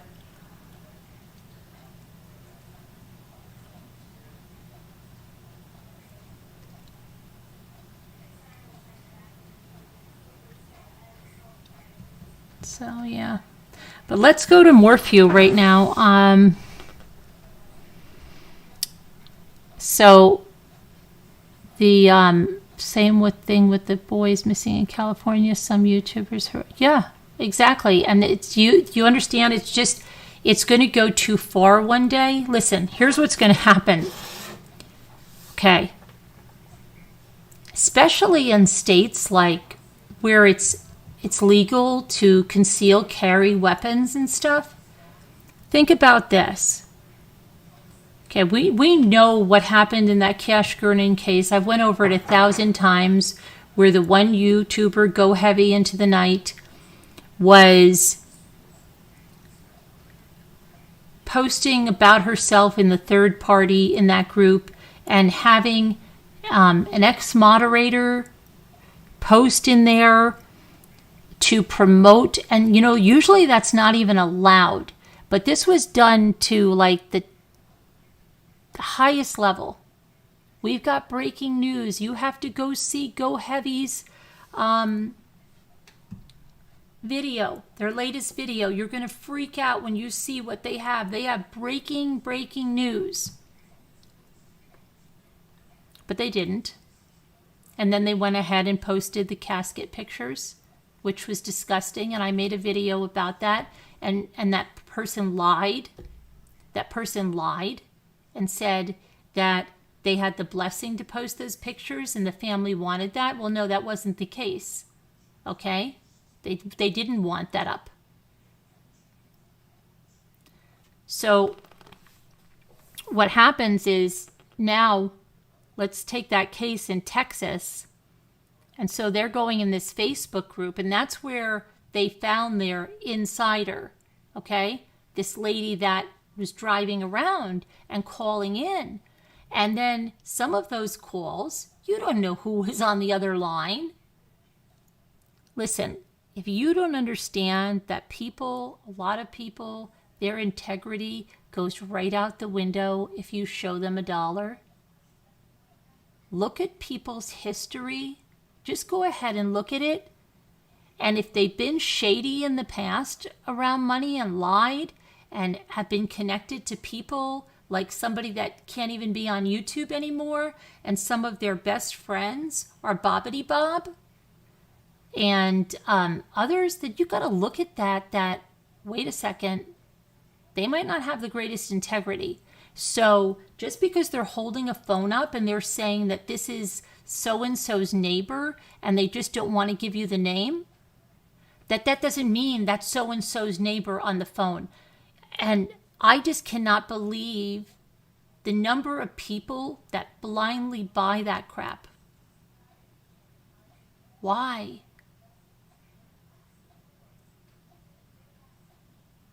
No, we have not heard anymore. That's Sharkey, Alexis Sharkey.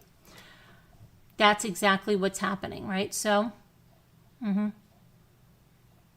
what's going to happen, because people are giving them positive reinforcement, right? People are telling them they're the best ever. They're getting this information no one has. Do you know why they're getting information no one has? Because they're making it up most of the time.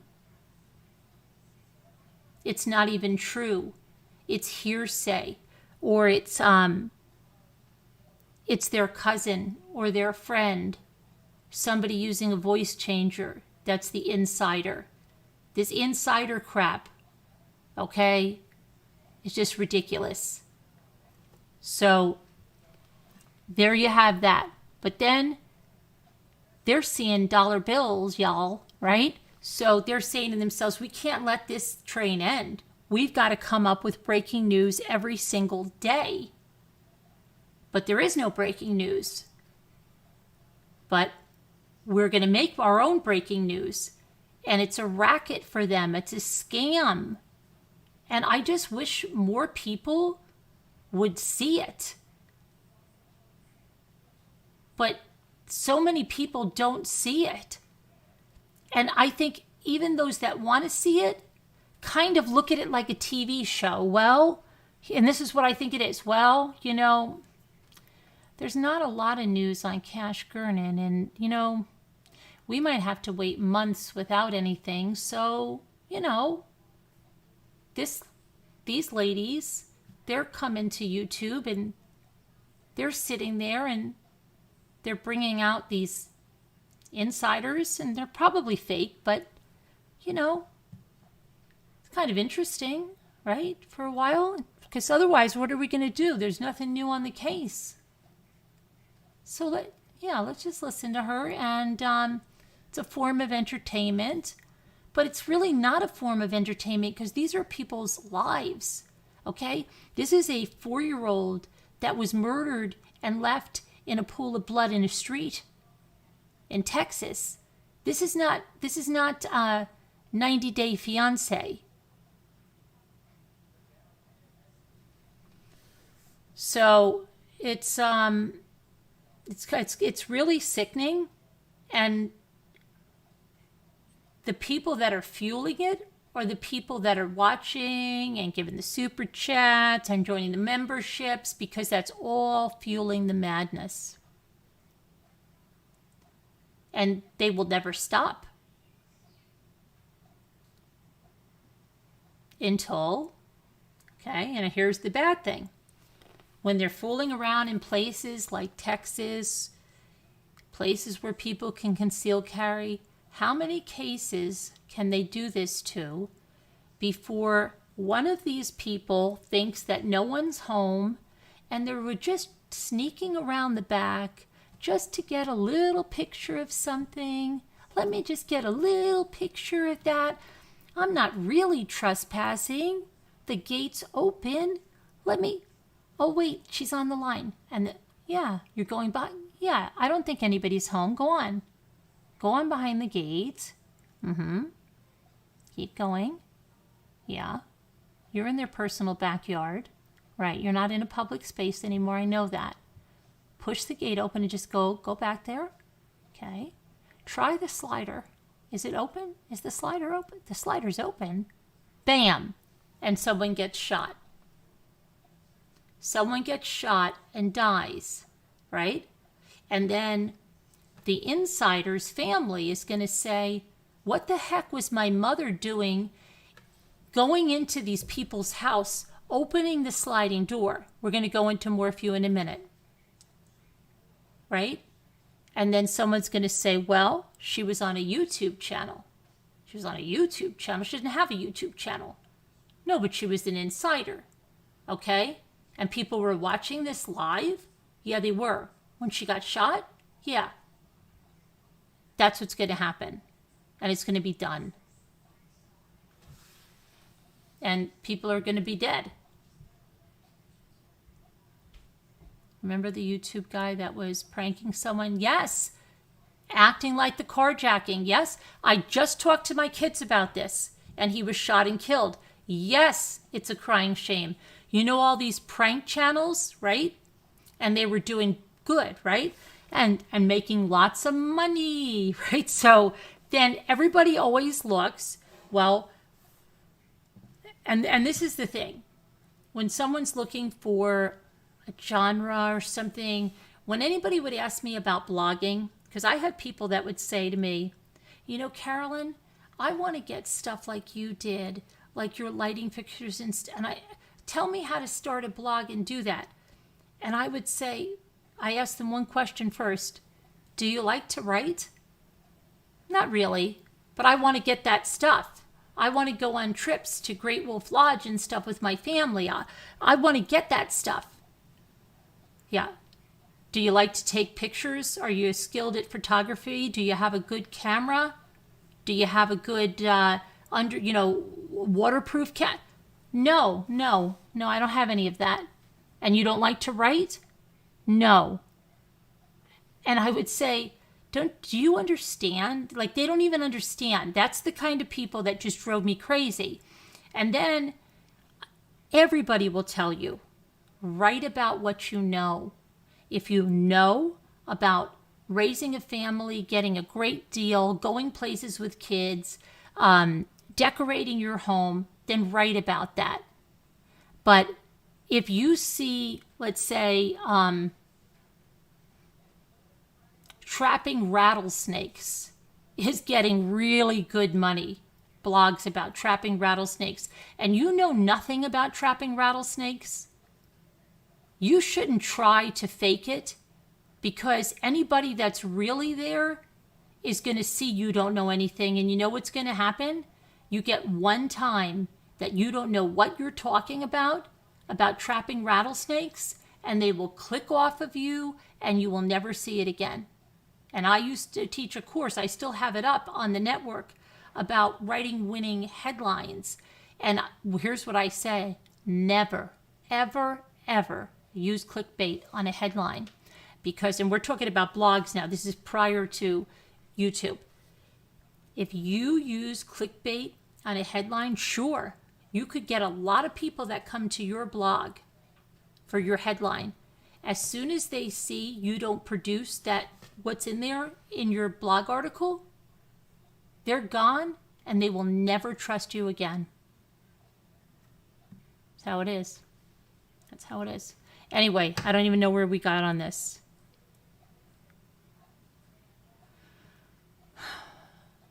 So, oh yeah, anybody that's looking for a genre, make sure it's something you want to make videos about. But there are people that come and they go, oh look, pranks are really good. Pranks are doing really, really good. And then my kids watched a channel. And I'm not going to mention the name of the channel, but it was a certain channel, Brothers. And you know, they would go into Walmart and they would do these outlandish pranks until they got banned from Walmart for what they were doing. And now that's why you see all kinds of things, and people are not allowed to do this crap. You just can't walk up to people and scare them half to death, 90-year-old women, and scare them, and they'll have a heart attack. Okay? And then what? Oh, sorry, I was just pranking them for my YouTube video. And now in the world we live in, you know, the prankers that were putting things in other people's baskets, right? And some of the people got pissed. And look at me, I would get pissed. If anybody ever sprayed me with some liquid for a prank, that would be immediate lawsuit, because I don't know what the hell you're spraying me with. I don't know where it came from. I don't know what was in there before. You could send someone into a psychosis over something like that. You could give someone a heart attack. I mean a real heart attack. So that's why Walmart told these brothers, don't come in here again with this crap. Okay? So then people were making videos of scaring their family members, and then it kept going on and on and on and up in the ante. And what's going to happen is what happened. People staged fake fights, okay? And people got killed. People faked a fake carjacking, and someone got killed because someone that was doing a concealed carry shot. Now, think about that poor person that lives the rest of their lives that they shot someone. Right? So they shot someone, and they have to live with that the rest of their life, and it was a freaking YouTube prank. You were pepper sprayed. If someone sprayed anything on me, I would go nuts. Yeah. And we're living in a society now where people are going nuts. Okay? So but that wasn't the only one. The carjacking was not the only one where someone lost their life. And do you remember that other YouTuber that we covered, where he grabbed a jogger or something? Remember? He was a big YouTuber and he was arrested. Remember, he grabbed her or something, and it was down in Florida. Now, anybody that could see that could shoot that guy. Even what you think is the silliest prank, using your family members, if someone thinks you're really being assaulted or carjacked or whatever the heck, someone could shoot you. People are out of control. And that's what I mean. There's going to be heavy regulation, not just on true crime, but on YouTube in general. Enjoy I don't know how you enjoy it, because I don't think it's anything good. But it's going to be cracked down, and then you're all going to be sitting here in 2 years and going, remember when there were like average people, anybody, they didn't have to be a celebrity and they could just live stream from their home? Yeah. But it's going to go the way of eBay. It's going to go exactly the way of eBay. That's what it is, because unfortunately, people are going to get really, really injured if this kind of thing, and if you support this kind of thing, and you're rewarding these kind of creators that are doing this dangerous, dangerous crap, where they are sending just random people around, and they're trespassing, and they're taking stuff. Oh, just grab that. Don't worry about it. Grab it. Go in the backyard. Take it.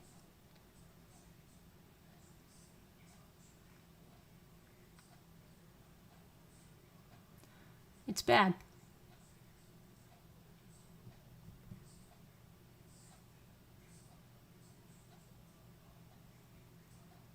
Down the toilet. So that's what's going to happen. You can mark my words. I'll say I told you so. All right, let's go to now Morphew. Hold on 1 second.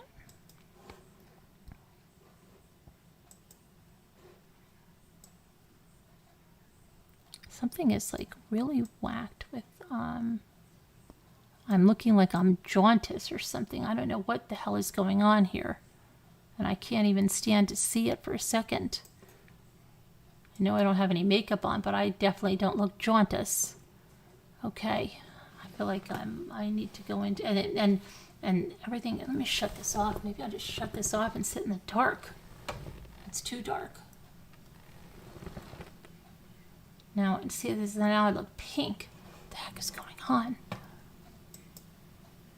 And every time I pull up another screen, and if it's white, it throws that whole freaking thing off. It's driving me crazy.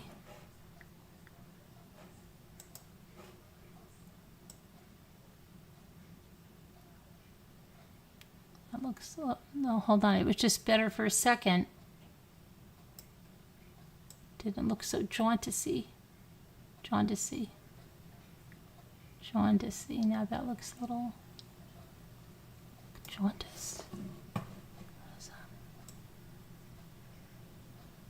There, now we're getting normal. Okay. Hopefully it's not going to go up. See, it's still, I don't know why it's doing that.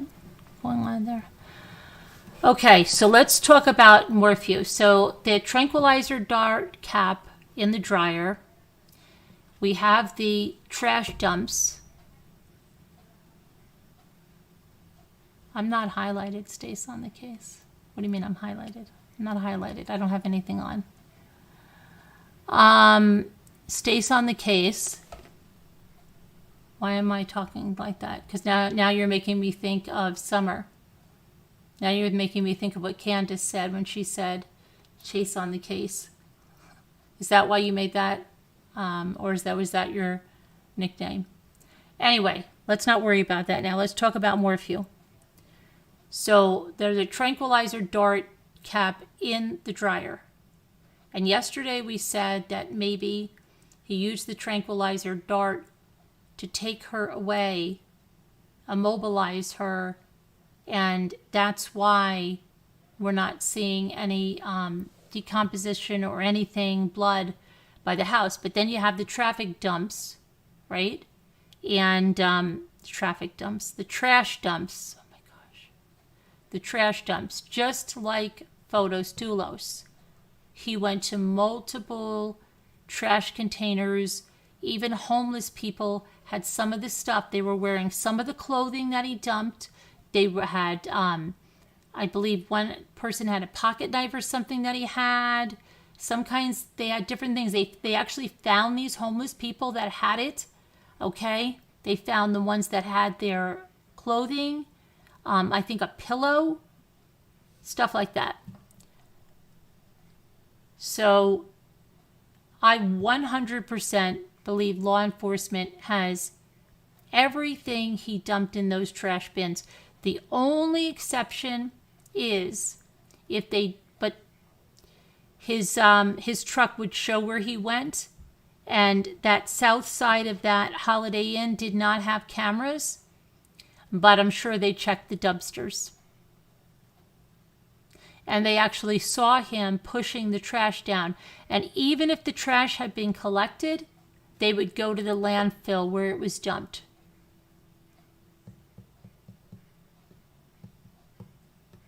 And Sensible Crime says, I can think of no non-murderous reason to do Morphew's trash dumps. Correct.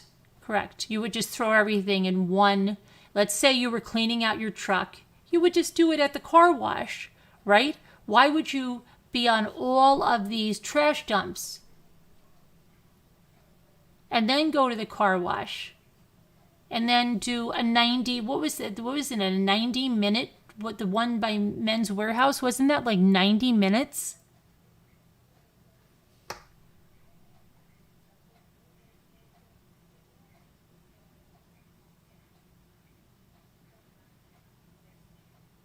No. Do you understand, Stace? They had this information a long, long time ago. Think back to the Photos Dulos case.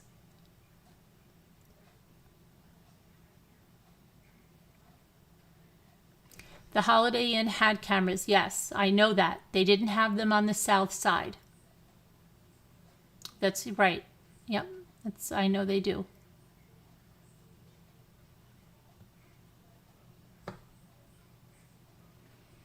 The sheets were taken off the bed by forensics of one of the daughters. Now, where are you seeing that, Sue W? Because that's not what was said at the hearing.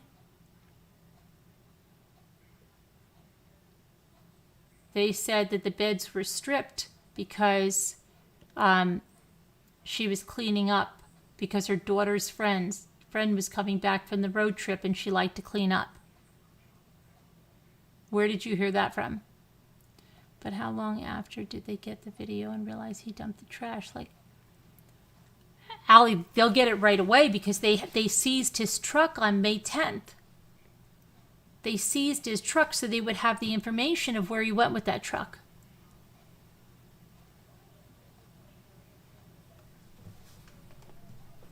The trash was in bags, but they know what was in the bags, so I hope they have it all.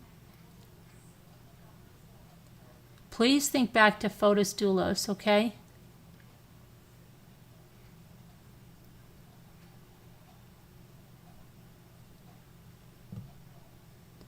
Did they actually? No, I don't know that they found any bedding in the wash. It's a crime. It's a crying shame, I'm sorry. It's a crying shame. Thanks, Deidre. Let me show you something. Hold on a minute.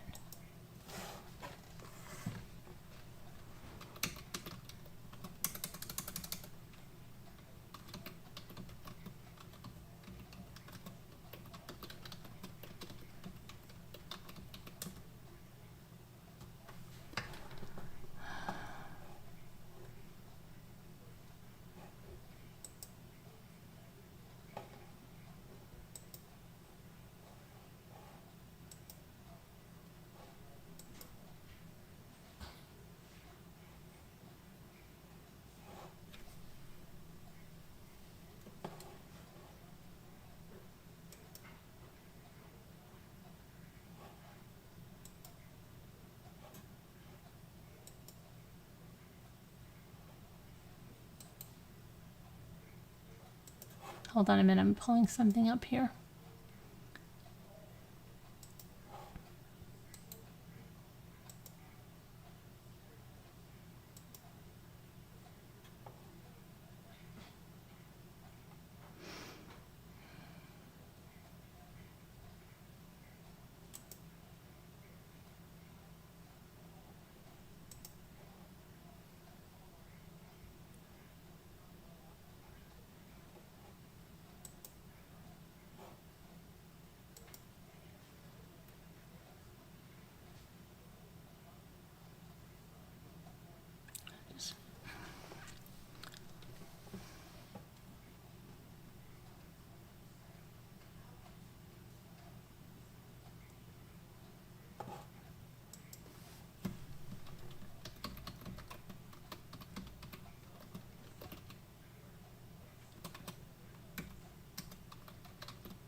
Okay, hang on a minute.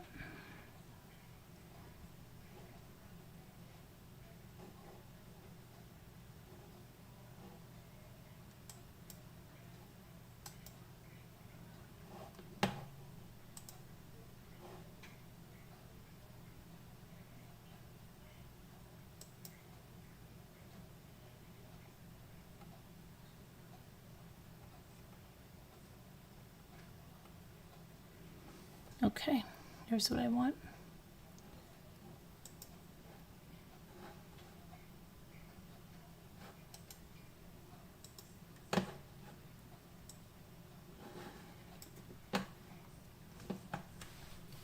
Okay.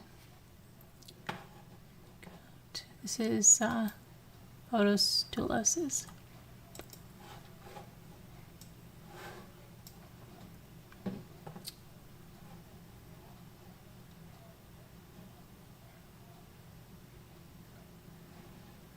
So we're not going to go through and read this whole thing, but here, let's go. The initial missing persons case, okay? The residence at 69 Willis Lane included a 3-bay garage, the center bay of which contained a 2014 Range Rover. Isn't this funny? Because this has so many similarities. And look at this, a Range Rover as well. The left, north, and right south bays were empty. While searching and processing the garage, members of the crime van identified multiple areas within the garage which presumptively tested positive for blood. It was all clean. but it was reacting, okay? Investigators observed spatter stains on the driver's side of the Range Rover, okay? So this one had, let's see here, let me get to the next one.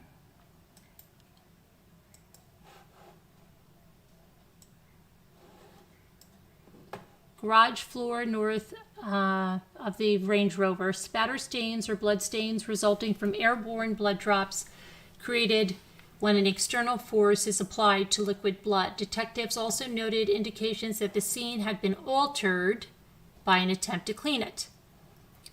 Detectives determined a 2017 Chevy Suburban registered to Jennifer Dulos was missing from the residential garage. This vehicle was found abandoned at approximately 7 p.m. on Lapham Road, adjacent to the southwest portion of Waverly Park in New Canaan. The vehicle was unoccupied, its running lights were on, its transmission was left in reverse. Jennifer was not found inside the vehicle or the surrounding area. Investigators found stain spatter on the passenger side of the vehicle. So here's the difference. There was stuff, unlike Morphew, there was stuff found in the vehicles. But, okay, what we want to look at is that Fotis Dulos was the estranged husband of Jennifer Dulos, okay, and where he resides. Now, Michelle Troconis was the girlfriend of Dulos, who resided with him in Jefferson Crossing. And Powell Gumiani was a full-time employee of Ford Group, and he worked closely with Dulos. Remember I said maybe he used a worker's truck? Well, this is the guy, Powell. That's whose truck was used.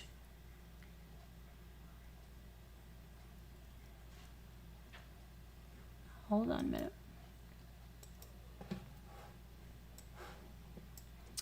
And then you have Kent Mawhinney.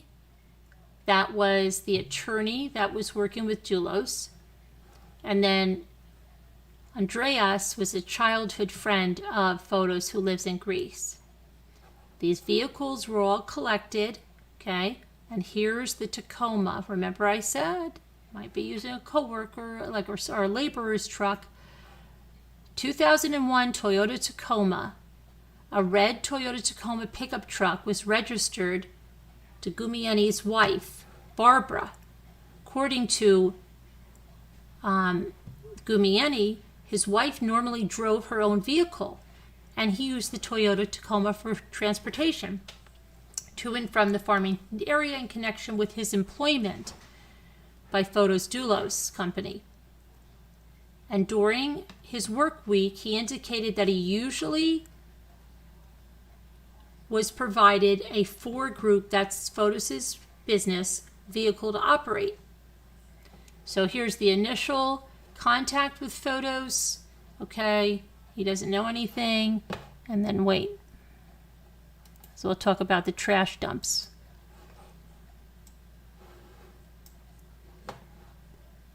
Search warrant for the cell phones, okay? The video canvas.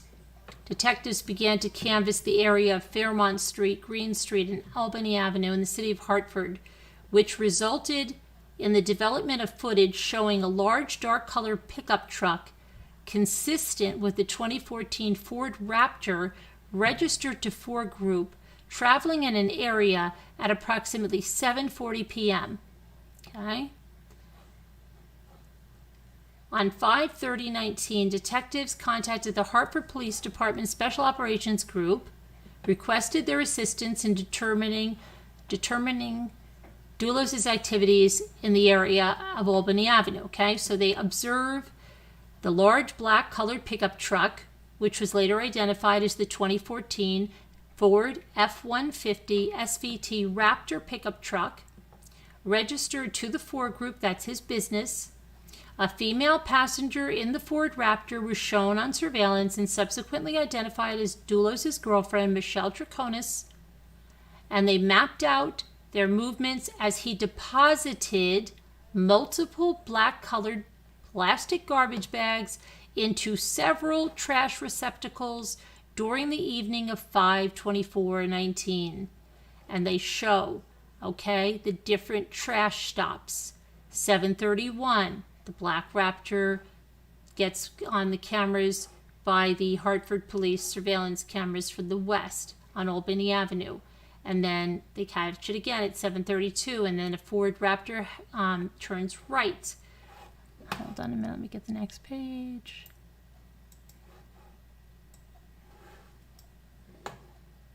Okay, the Raptor reemerges. And now here, as this passes through, several plastic bags can be seen in the rear bed of the pickup. At this point, the truck travels through a portion of city streets not covered by surveillance cameras for approximately 7 minutes. And then it reemerges onto Albany Avenue, and it turns right to travel eastbound. At approximately 7:39, the vehicle stops. And the male gets out of the driver's seat. He grabs a black plastic bag and places it into a trash receptacle on the sidewalk. The camera angle shows the rear bed of the truck is now largely empty of bags. Okay, so it showed the bags, then 7 minutes no surveillance, and a lot of those bags are gone. Then at 7:40, a Ford Raptor continues eastbound on Albany, and it conducts a U-turn to travel westbound again. And as the truck passes by the camera, the rear bed is shown to hold only one plastic bag, black plastic bag. 7:41 and 24 seconds, the Ford Raptor is shown from behind, traveling westbound on Albany Avenue and stopping at Green Street. The male emerges from the driver's seat, retrieves the last garbage bag while standing to the rear of the truck, and discards the bag into the trash can. Ford Raptor travels westbound along Albany Avenue until it passes out of surveillance, okay? And then there's additional surveillance video, but there's also, hold on.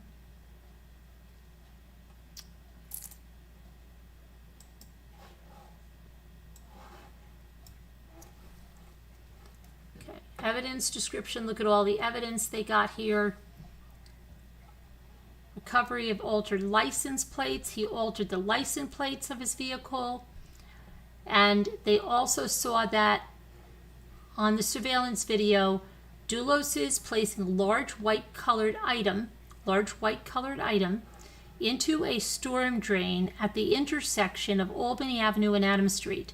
Detectives personnel responded to the intersection and accessed the drain. A large white colored FedEx envelope was removed from the drain and secured.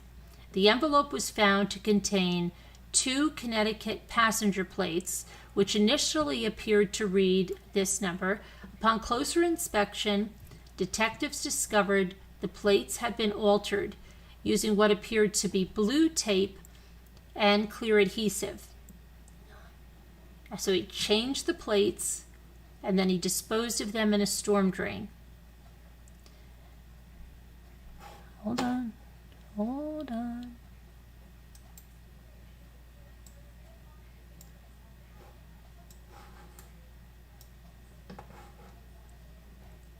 Okay, and then they were arrested, and disposal of evidence in Jennifer's disappearance, okay, because detectives sought an arrest for them, and they had video of them putting stuff in here. Now let's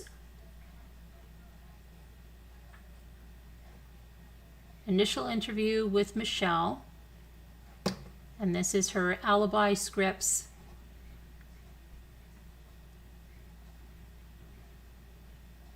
And she gives her version, but we're not going to go into this whole case. I want to get to where they show you the I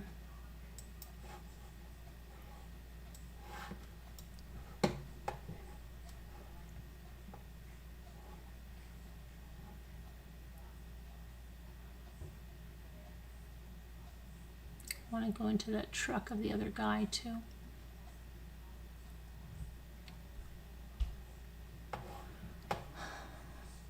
This is a 38-page arrest affidavit, so just so you know that, okay?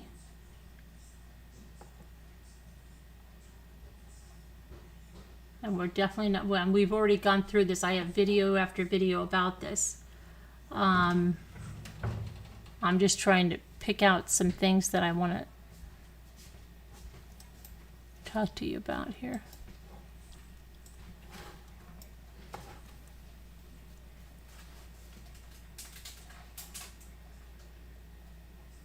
Where they get to where they were about this truck.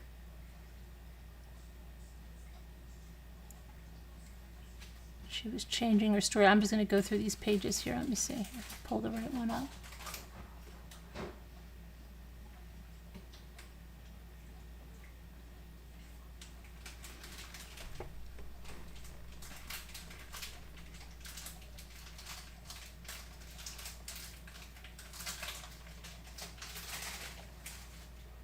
Oh, here's what I want. Okay, here we go. Let's look at this one. Okay, so he was in real estate, building houses, selling houses, flipping houses. He had properties, okay? Few properties aside from the house that he lived in and aside from Jennifer's house that she lived in. So let's go over here. Interview number 3. During the third interview, Trichonis, that's the girlfriend, provided some entirely new information. During interviews 1 and 2, Trichonis repeatedly told investigators that she had been cleaning windows while at 80 Mountain Spring Road. That was an empty, huge home that Fotis' company had built, okay? During the third interview, Trichonis began claiming she had been cleaning bathrooms. Trichonis indicated that when Gamieni, and this is the guy that has the Toyota truck, arrived at 80 Mountain Spring Road at approximately 5 p.m., she said that Dulos had been standing up against the Toyota Tacoma's passenger side. Fotis and I were against the car, the Tacoma. Fotis was like behind me, like physical contact. Powell arrives. I think Powell or Fotis said, I didn't see anything or we weren't doing anything. I think something like a joke. When asked to explain her meaning, Trichonis answered like, yeah, we were making... Trichonis appeared to be saying that Gabiani's arrival interrupted Fotis and Michelle from engaging in relations alongside the passenger side of the Toyota. Yeah, okay, right. Trichonis told investigators that she was inside 80 Mountain Spring when Fotis came inside looking for paper towels because he had spilled something in the Tacoma. Supposedly, Fotis went back outside to clean out the spilled coffee, and then he returned and handed her the paper towel, which she threw in the garbage. And she explained that Fotis said he spilled the coffee, I think it was coffee. When asked where Dulos had spilled the coffee, Trichonis responded, in one of the cars.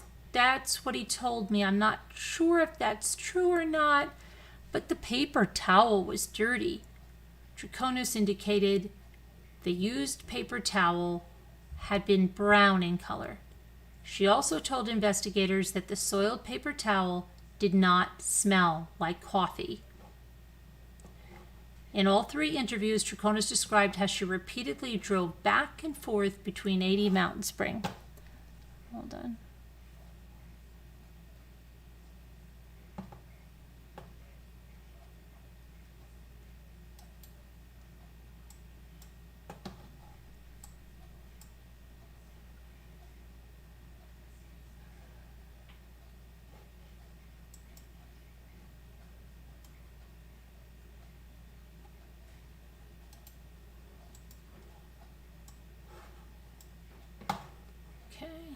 Interview number 1, interview number 2. So there were all these different versions of them driving in these different trucks. Okay, but what it came down to, and the car wash, let's not forget the car wash. And remember that Barry also went to the car wash by the Men's Warehouse, where I think he spent 90 minutes, the longest time, disposing of trash.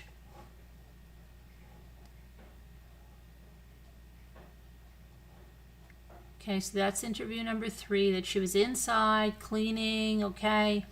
And Russell Speeder's car wash. Investigation determined, now, what about the surveillance photo? We didn't hear about the video they have from the car wash, okay? Because car washes have video. So investigators determined that Dulos and Troconis shuttled Gumieni's Toyota Tacoma pickup truck to Russell Speeder's car wash in order to have the vehicle thoroughly cleaned and detailed. Dulos paid $250 in cash to have these services performed and did so without Gumieni's knowledge or permission. Now remember, he is borrowing a laborer's truck. He gives him one of the company trucks to drive while he's using this guy's truck. And then, without even telling him, he pays cash, $250, to have this tremendous detailing done on this vehicle, right?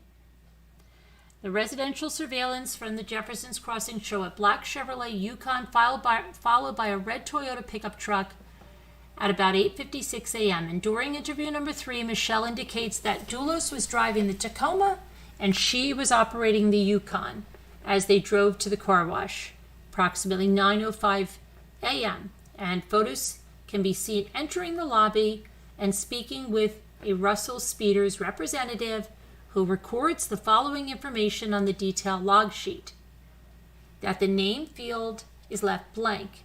The phone number recorded is Troconis' cell phone. The vehicle field is filled out as a Toyota Sienna. The time field is recorded as 8:44. The detail field is marked full.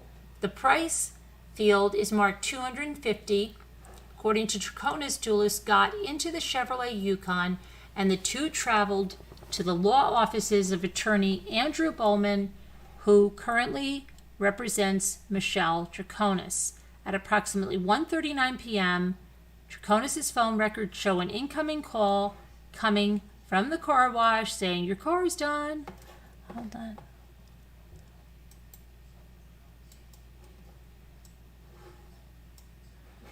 Okay, and let's not forget the bicycle. The bicycle.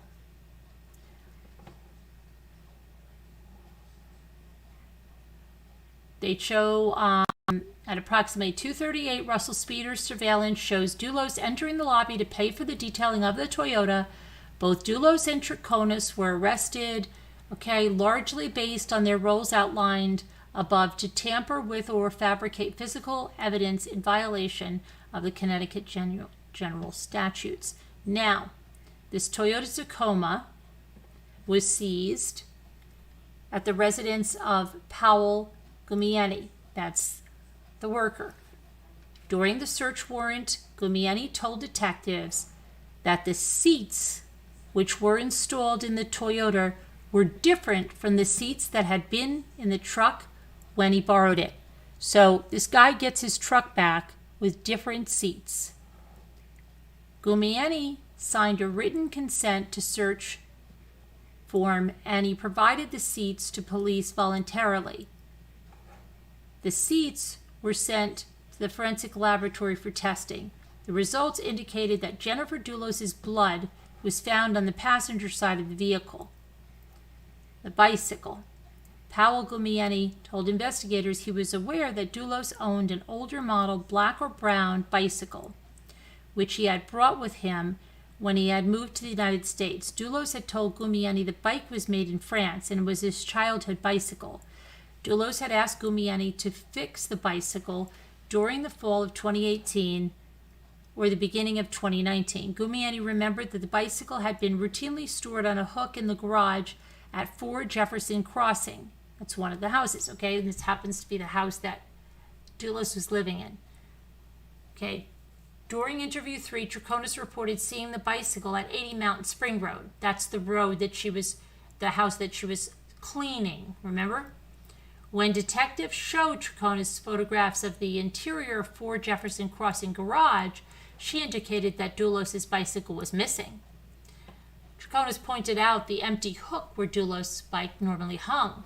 Evidence recovered from the Albany Avenue trash receptacles, see, they got the evidence, contained a logo consistent with a vintage Mercier brand bicycle, a French-made bicycle consistent with Gumiani's description. Detectives located photographs taken in 2008 at the residence shared by Jennifer in photos, which showed a dark-colored vintage bicycle which was consistent with the Mercier bicycle.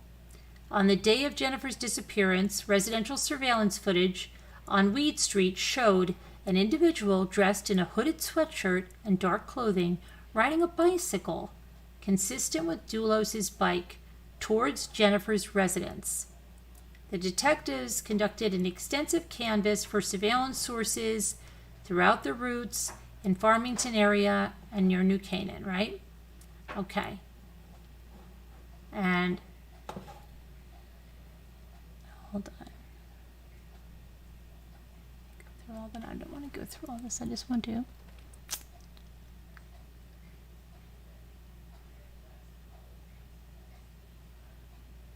Dulos packages, Jennifer. Okay. Watch what they inferred without ever finding a body. Okay. Detectives located a red Toyota Tacoma consistent with Gumiani's truck traveling southbound on the Merritt Parkway, passing the New Canaan rest area at 7:03 a.m. This is what they say happened. Now listen. 7:04 a.m., Lapham Road, New Canaan. Video from New Canaan school buses showed an empty turnout on Lapham Road, southbound, just north of the Merritt Parkway. 7:31, Weed Street. Video from the residential surveillance showed a person riding a bicycle in a northwest direction along Weed Street. The cyclists appeared to be dressed in all dark clothing with a hood pulled down low to hide their face. The bicycle being ridden appeared to be dark-colored, a touring bike with curled ram horn handlebars, common on vintage 10-speed bicycles. The bicycle appeared to have metallic reflective rims. Witness statements including from Powell Gumiani and photographic evidence established that Dulos owned a vintage bicycle matching this description. The location of the surveillance falls in line with the 20-minute bike route from Waverly Park section of Lapham Road, the location where the Toyota was staged, to 69 Wellis Avenue. The direction of the rider is towards Wellis Lane and away from Waveney Park. So he left this truck of the laborer, grabbed a bicycle out of the back, and drove to his estranged wife's house, okay? A New Canaan school bus traveling southbound on Lapham Road showed the same turnout occupied by a red Toyota truck consistent with Gumiani's pickup. The turnoff is within approximately 100 feet of the turnoff that Jennifer's 2017 Chevrolet Suburban would later be found abandoned.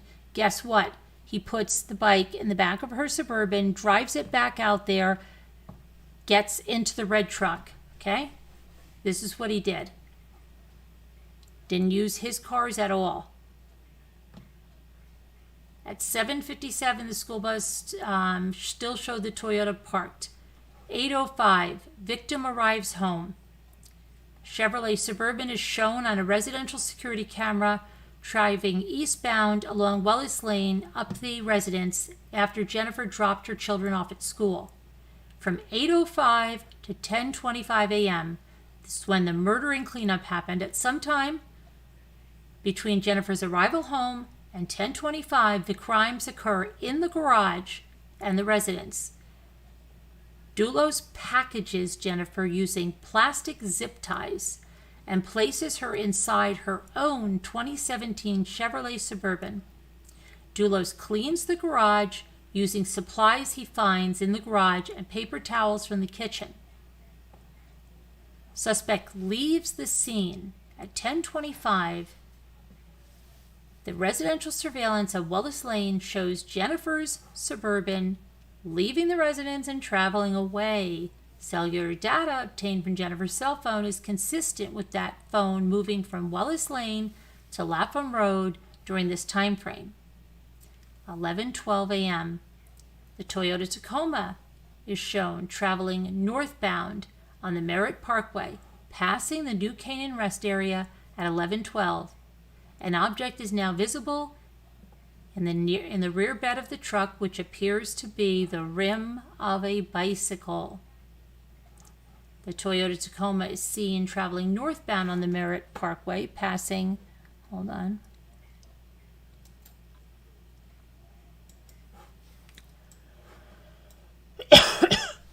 Fairfield rest area.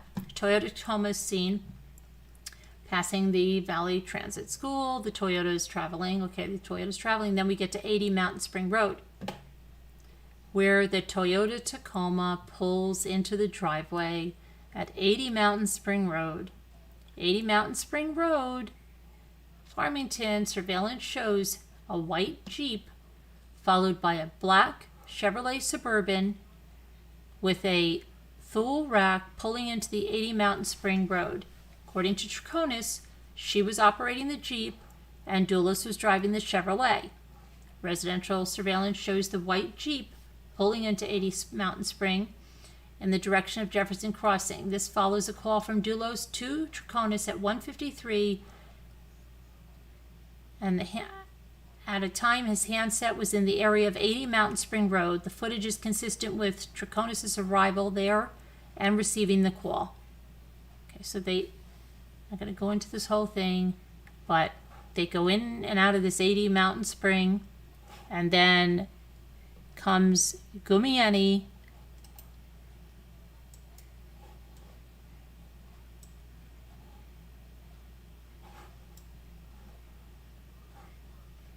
Let's see.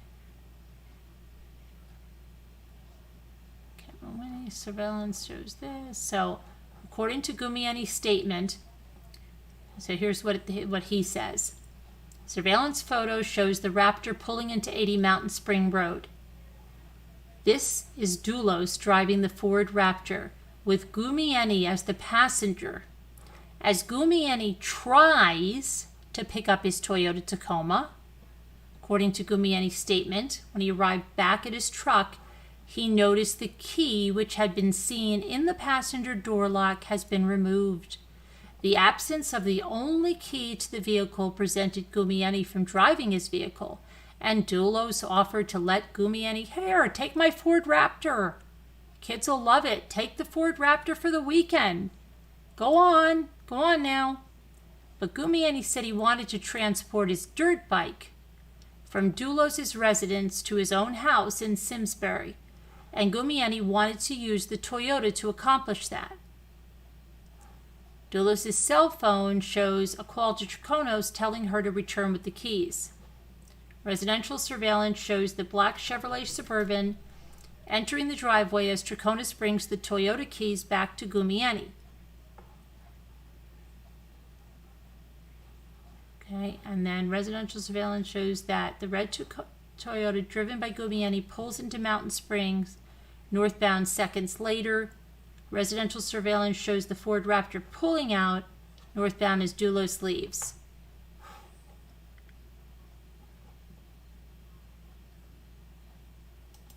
Hold on. I'll go another one from Paolo. At the time of Jennifer's disappearance, Paolo Gumieni was the project manager with Ford Group, having been a full-time employee of Dulos' company since 2016. Gumieni worked with Dulos daily, considered himself to be a friend of Dulos. Gumieni routinely operated the 2001 Toyota Tacoma, registered to his wife Barbara. Barbara had her own vehicle, did not drive the Toyota truck. According to Gumieni, the vehicle had some mechanical issues, but was reliable enough for him to use to drive the approximate 9 miles to Dulos' residence in Farmington. Gumieni would regularly leave the Toyota parked at 4 Jefferson Crossing during the work week, and Dulos would provide him a four-group vehicle to drive, usually the Ford Raptor or the Jeep Cherokee. During the week, when the Toyota was parked at 4 Jefferson Crossing, Gumieni would leave the sole vehicle key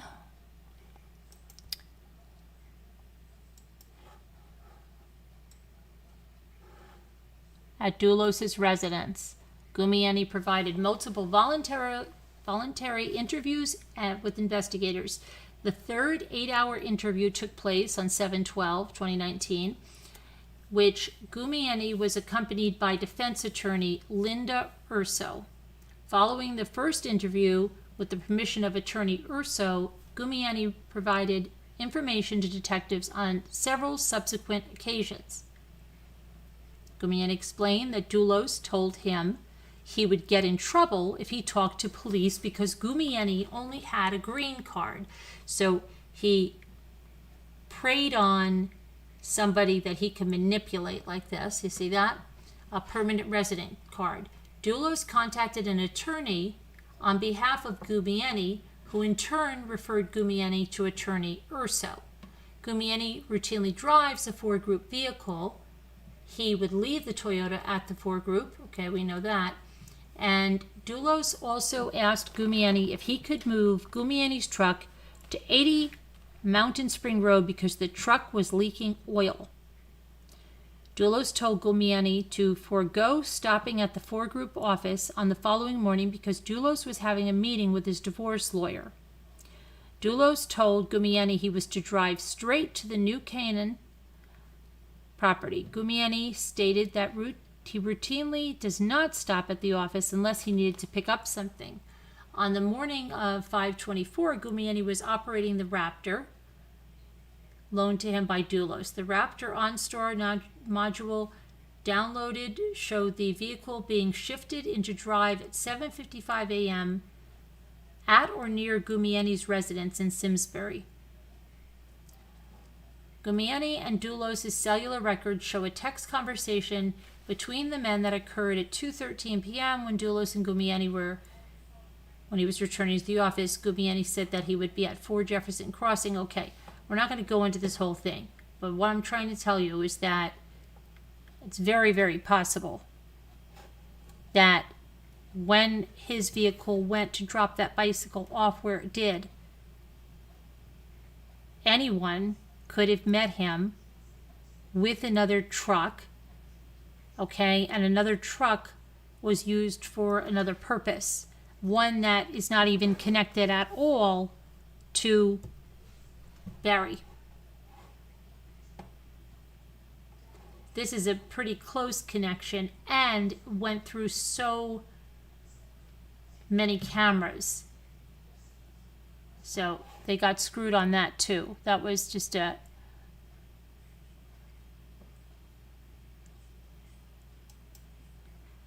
Hold on here. Well, here's another one. I just want to show you how he did this. When Gumieni arrived for work, he walked into Dulos' kitchen and handed him the key to his Toyota, as he would be using a four-group vehicle for the work week. Dulos asked Gumieni where he was on Friday, which Gumieni found to be a strange question because he knew where Gumieni was. He was working at the 61 Sturbridge Hill Road's job site in New Canaan, as Dulos had told him to. Dulos told Gumieni that police had seized his phone, and he asked to see Gumieni's phone because he wanted to check it to see if Gumieni had called him during the early portion of Friday. As he looked through Gumieni's phone, Dulos asked Gumieni how he had gotten back to four-group. As Gumieni reviewed the Friday afternoon, he mentioned the aspect of how Dulos had called Michelle Troconis to return the Toyota key to 80 Mountain Spring Road. Dulos told Gumieni that there was no reason to bring Michelle into this and to leave that part out. Gumieni took that to mean Dulos was telling him not to tell the police about Michelle having possession of the Toyota key. Following the conversation, Gumieni went to his truck to get his toolbox and he saw a red pail with a blue hoodie inside it. Gumieni did not recognize the pail or the sweatshirt. Assuming the items belonged to Dulos, Gumieni brought the items into the house and left them in the laundry room. Gumieni then drove the 4-group Jeep to 61 Sturbridge Hill Road in New Canaan to work for the day. On Wednesday, the 29th, Gumieni discovered his Toyota was not parked where he left it at 4 Jefferson Crossing. When he asked Dulos where his truck was, Dulos said that he was coming back with the vehicle from a car wash. When he arrived back at Jefferson Crossing with the truck, Dulos began telling Gumieni that he should replace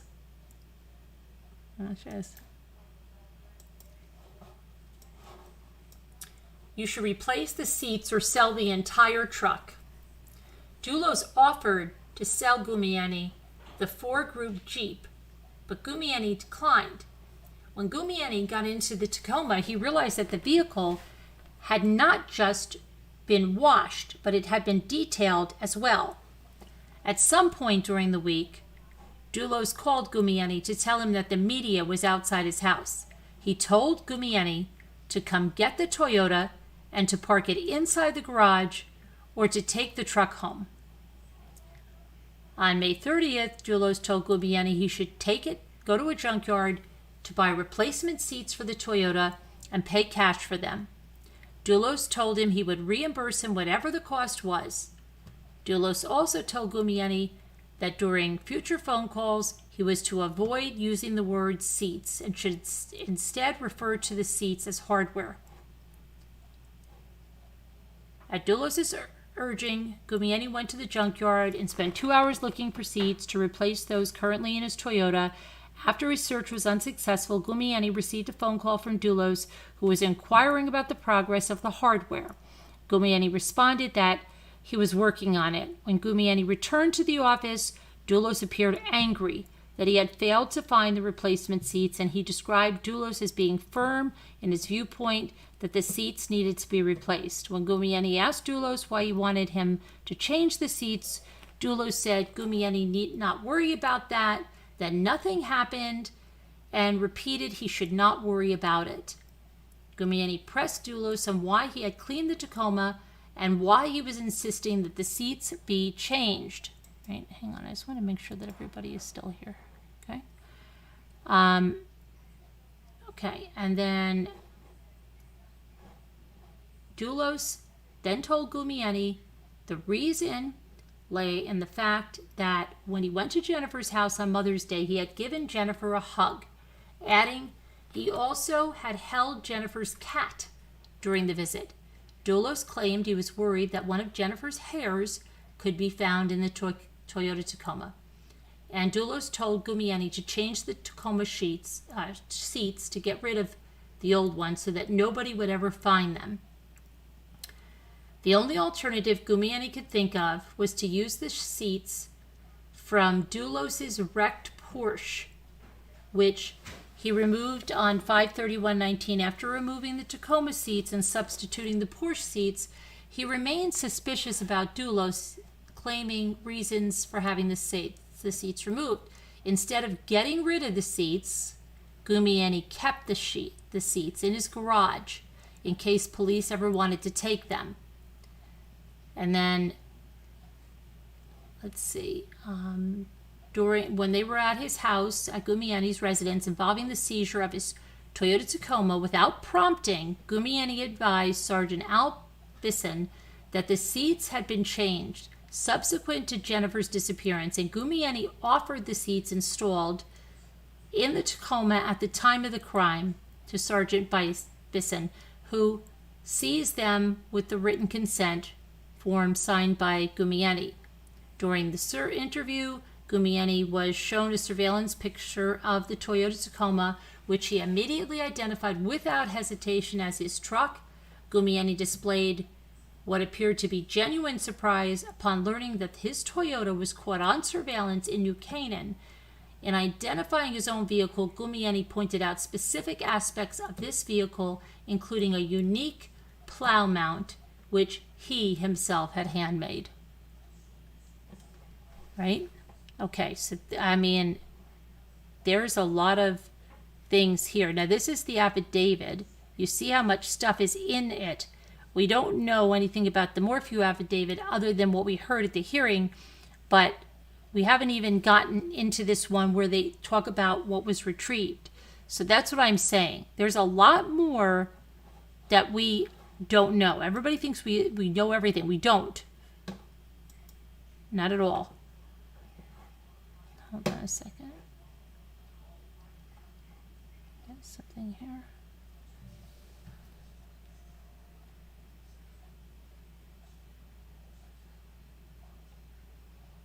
I'm just going through the extra pages so I can get the over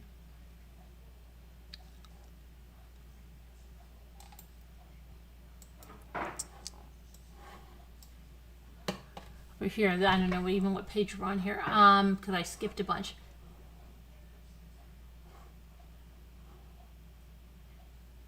There was a barbecue. He remained at the pond. He watched every news story. Photos watched the news and eventually looked up garbage receptacles along Albany Avenue.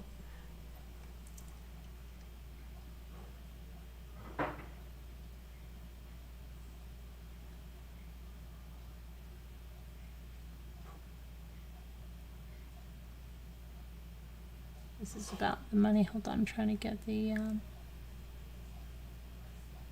gonna get around the homeless guy and oh, here we go. Here we go.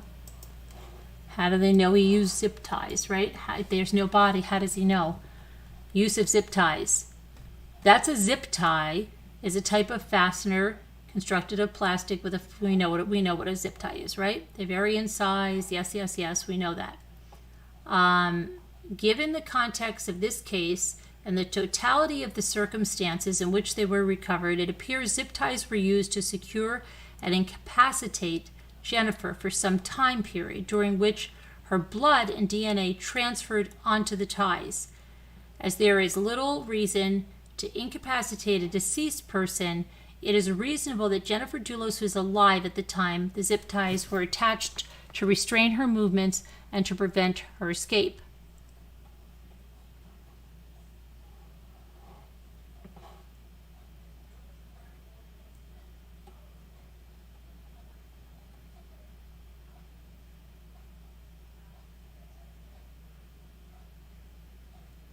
Now, bags of blood-stained clothing and sponges that Dulos allegedly dropped into trash cans at businesses in Connecticut were found, okay? Stains of blood on Jennifer's garage floor, blood spatter in numerous areas of Jennifer's home. They have the blood. Barry doesn't have the blood. Barry could have easily taken some things from here. He's a smarter criminal, right? Oh, everybody's smarter. Oh, why did he do such a bloody crime? The blood, and then, but he's got the garbage. Security footage of Dulos driving the Ford pickup to various locations and dropping trash bags into different public trash receptacles. Then dropping the license plates down there. So, yeah, I believe 100% they have the garbage that he dropped in there. There's a lot we haven't seen. That's why that warrant is sealed. That's just my take on that. Okay, what do you guys think?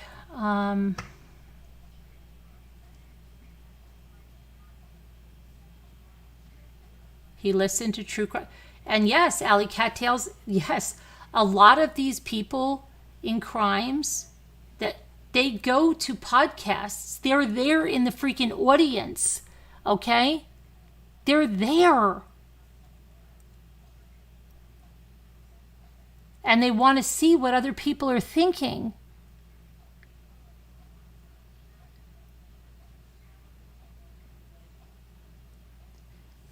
Hello, Valerie. So there's a lot of similarities, but I bet, the Troconis one, he's thinking, oh, he made some big errors. Way too bloody. Way too bloody.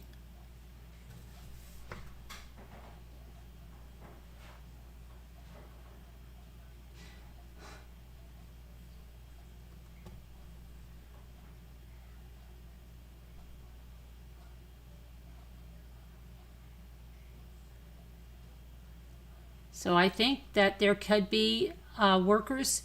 They both worked in construction, right? They both worked in construction. They had numerous job sites that they could go to. They had probably numerous people, probably people like Gumieni that had a green card or that could be worried about being deported or something that could be easily manipulated, right? There's a lot of similarities. So maybe if his truck is somewhere like where there's no surveillance, where that bike was dropped off, it's very possible there was a transfer of vehicles. We don't know. Could be. Oh yeah, they have more stuff, snow remover, a lot more.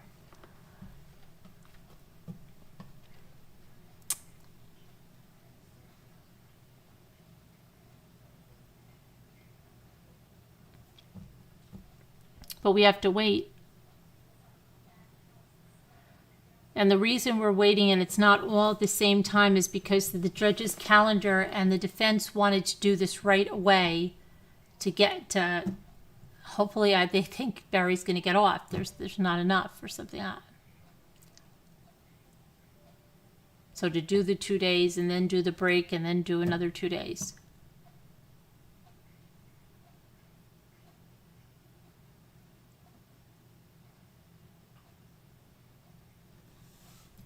Tell them that you are the tap chatter and you demand to know what?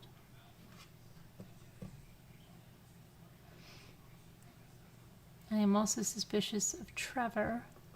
Very shady behavior in the months after the disappearance. It always freaks me out how these people can hide bodies so well. I think Barry killed her bloodless as possible. I think so too, absolutely. He disposed of her somehow because she was small. Feel bad for the girls now. But wow, I hope they start to realize the truth. My opinion only. Rhonda. Jennifer was so smart and strong and so talented and beautiful and loved those kids so much. Her ex was a monster. Yeah, we read her whole blog. Remember we read her whole blog to find out more about her?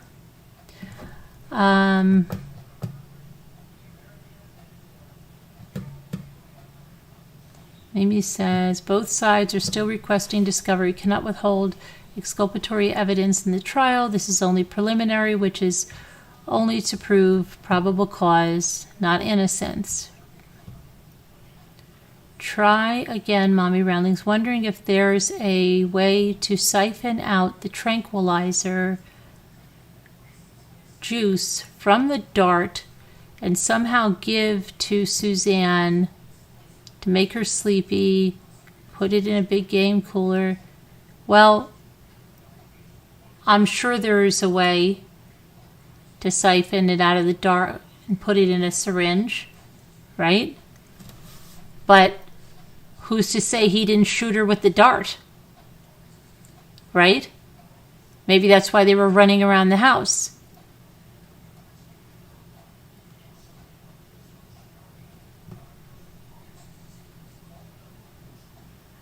You know?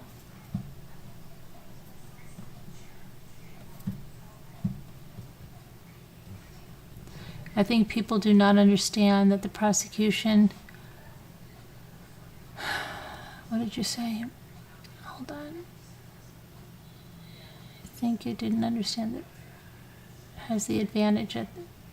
Well, they have the burden of proving that there's probable cause to go move forward. If they don't do that, they're not going to move forward. Right? Yeah. Elizabeth. Deborah Vancouverden. I'm new. Elizabeth G is new to this channel. Welcome, Elizabeth G.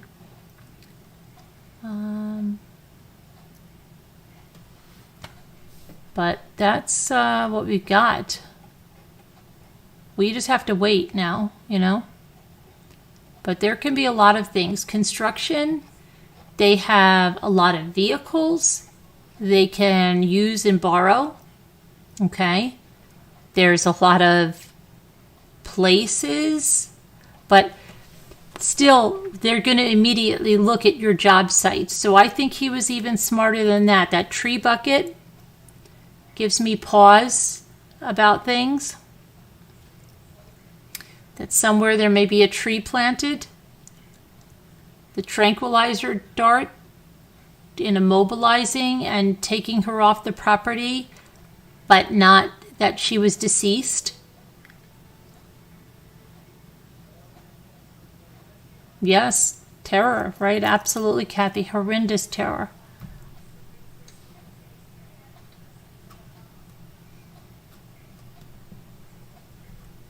And maybe, but I think this dart tranquilizer alone can kill a person if the dosage is high. I'm not sure, CC Ma. It could, I assume, if it's, made for an elephant or something and you're a tiny woman.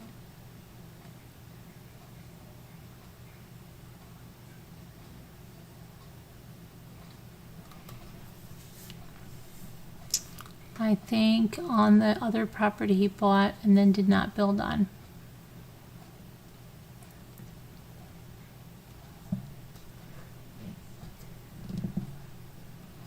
They said the Bobcat was not involved, and that's what they said.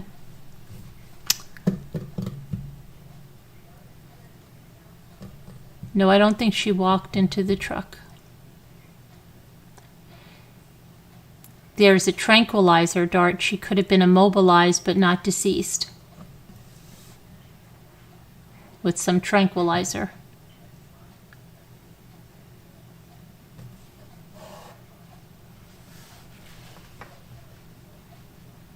Tools of all kinds and buying bulk products.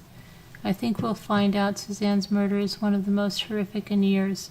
Probably J-Lo.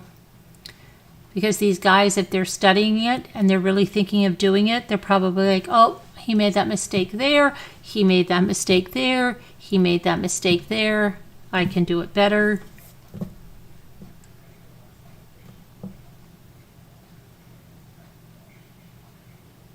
It's a big game tranquilizer.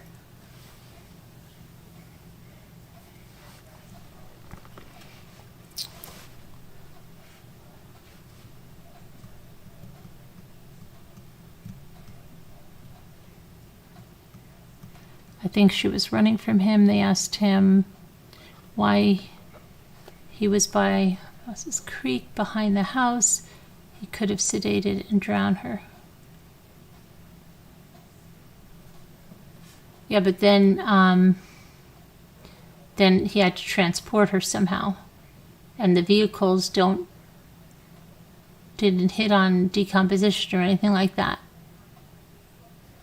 or blood or anything like that, which there wouldn't be, but there could be loss of body fluids and stuff like that. I don't know.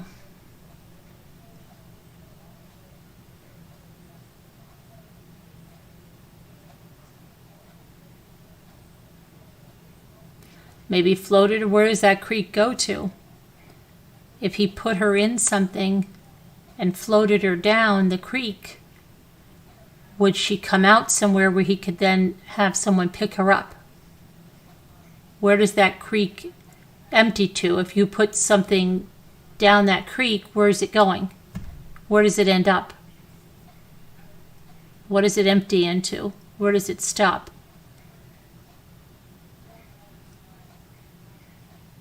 Was there somebody waiting down creek, downstream, downriver? Where does that river go? That stream, creek. The canvas bag and cooler. But do you know that he had that, Allie? That he had that canvas bag and cooler? And where is it?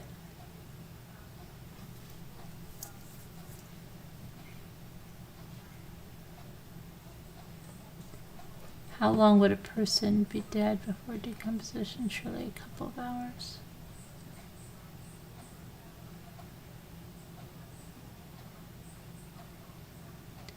I I think I'll do some research into hunting. Okay, that reminds me.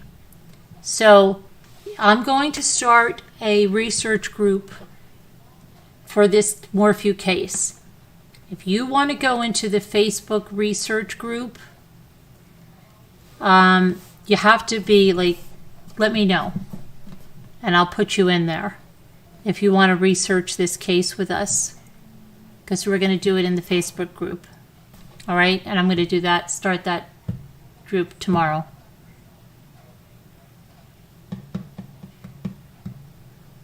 To put different things like now, like somebody to research where this creek goes.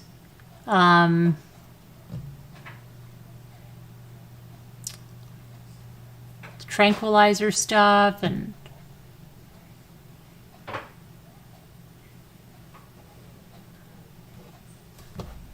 yes, he had coolers for hunting the big game, and they found 0 coolers. Okay. All right, so we'll do that, and then just I'll start moving people. Hi there, Rhonda. But I'm gonna go because I've had another. I swam a lot today, and we can talk about things there in depth, and we can post media there that won't go away, and information and all kinds of stuff. All right? Okay, so we shall see you guys later. All right? Everybody, God bless. Prayers for all that need them. And be good. I'll see you tomorrow. Thanks for the discussion. Uh-oh, what do I have to do here? And that...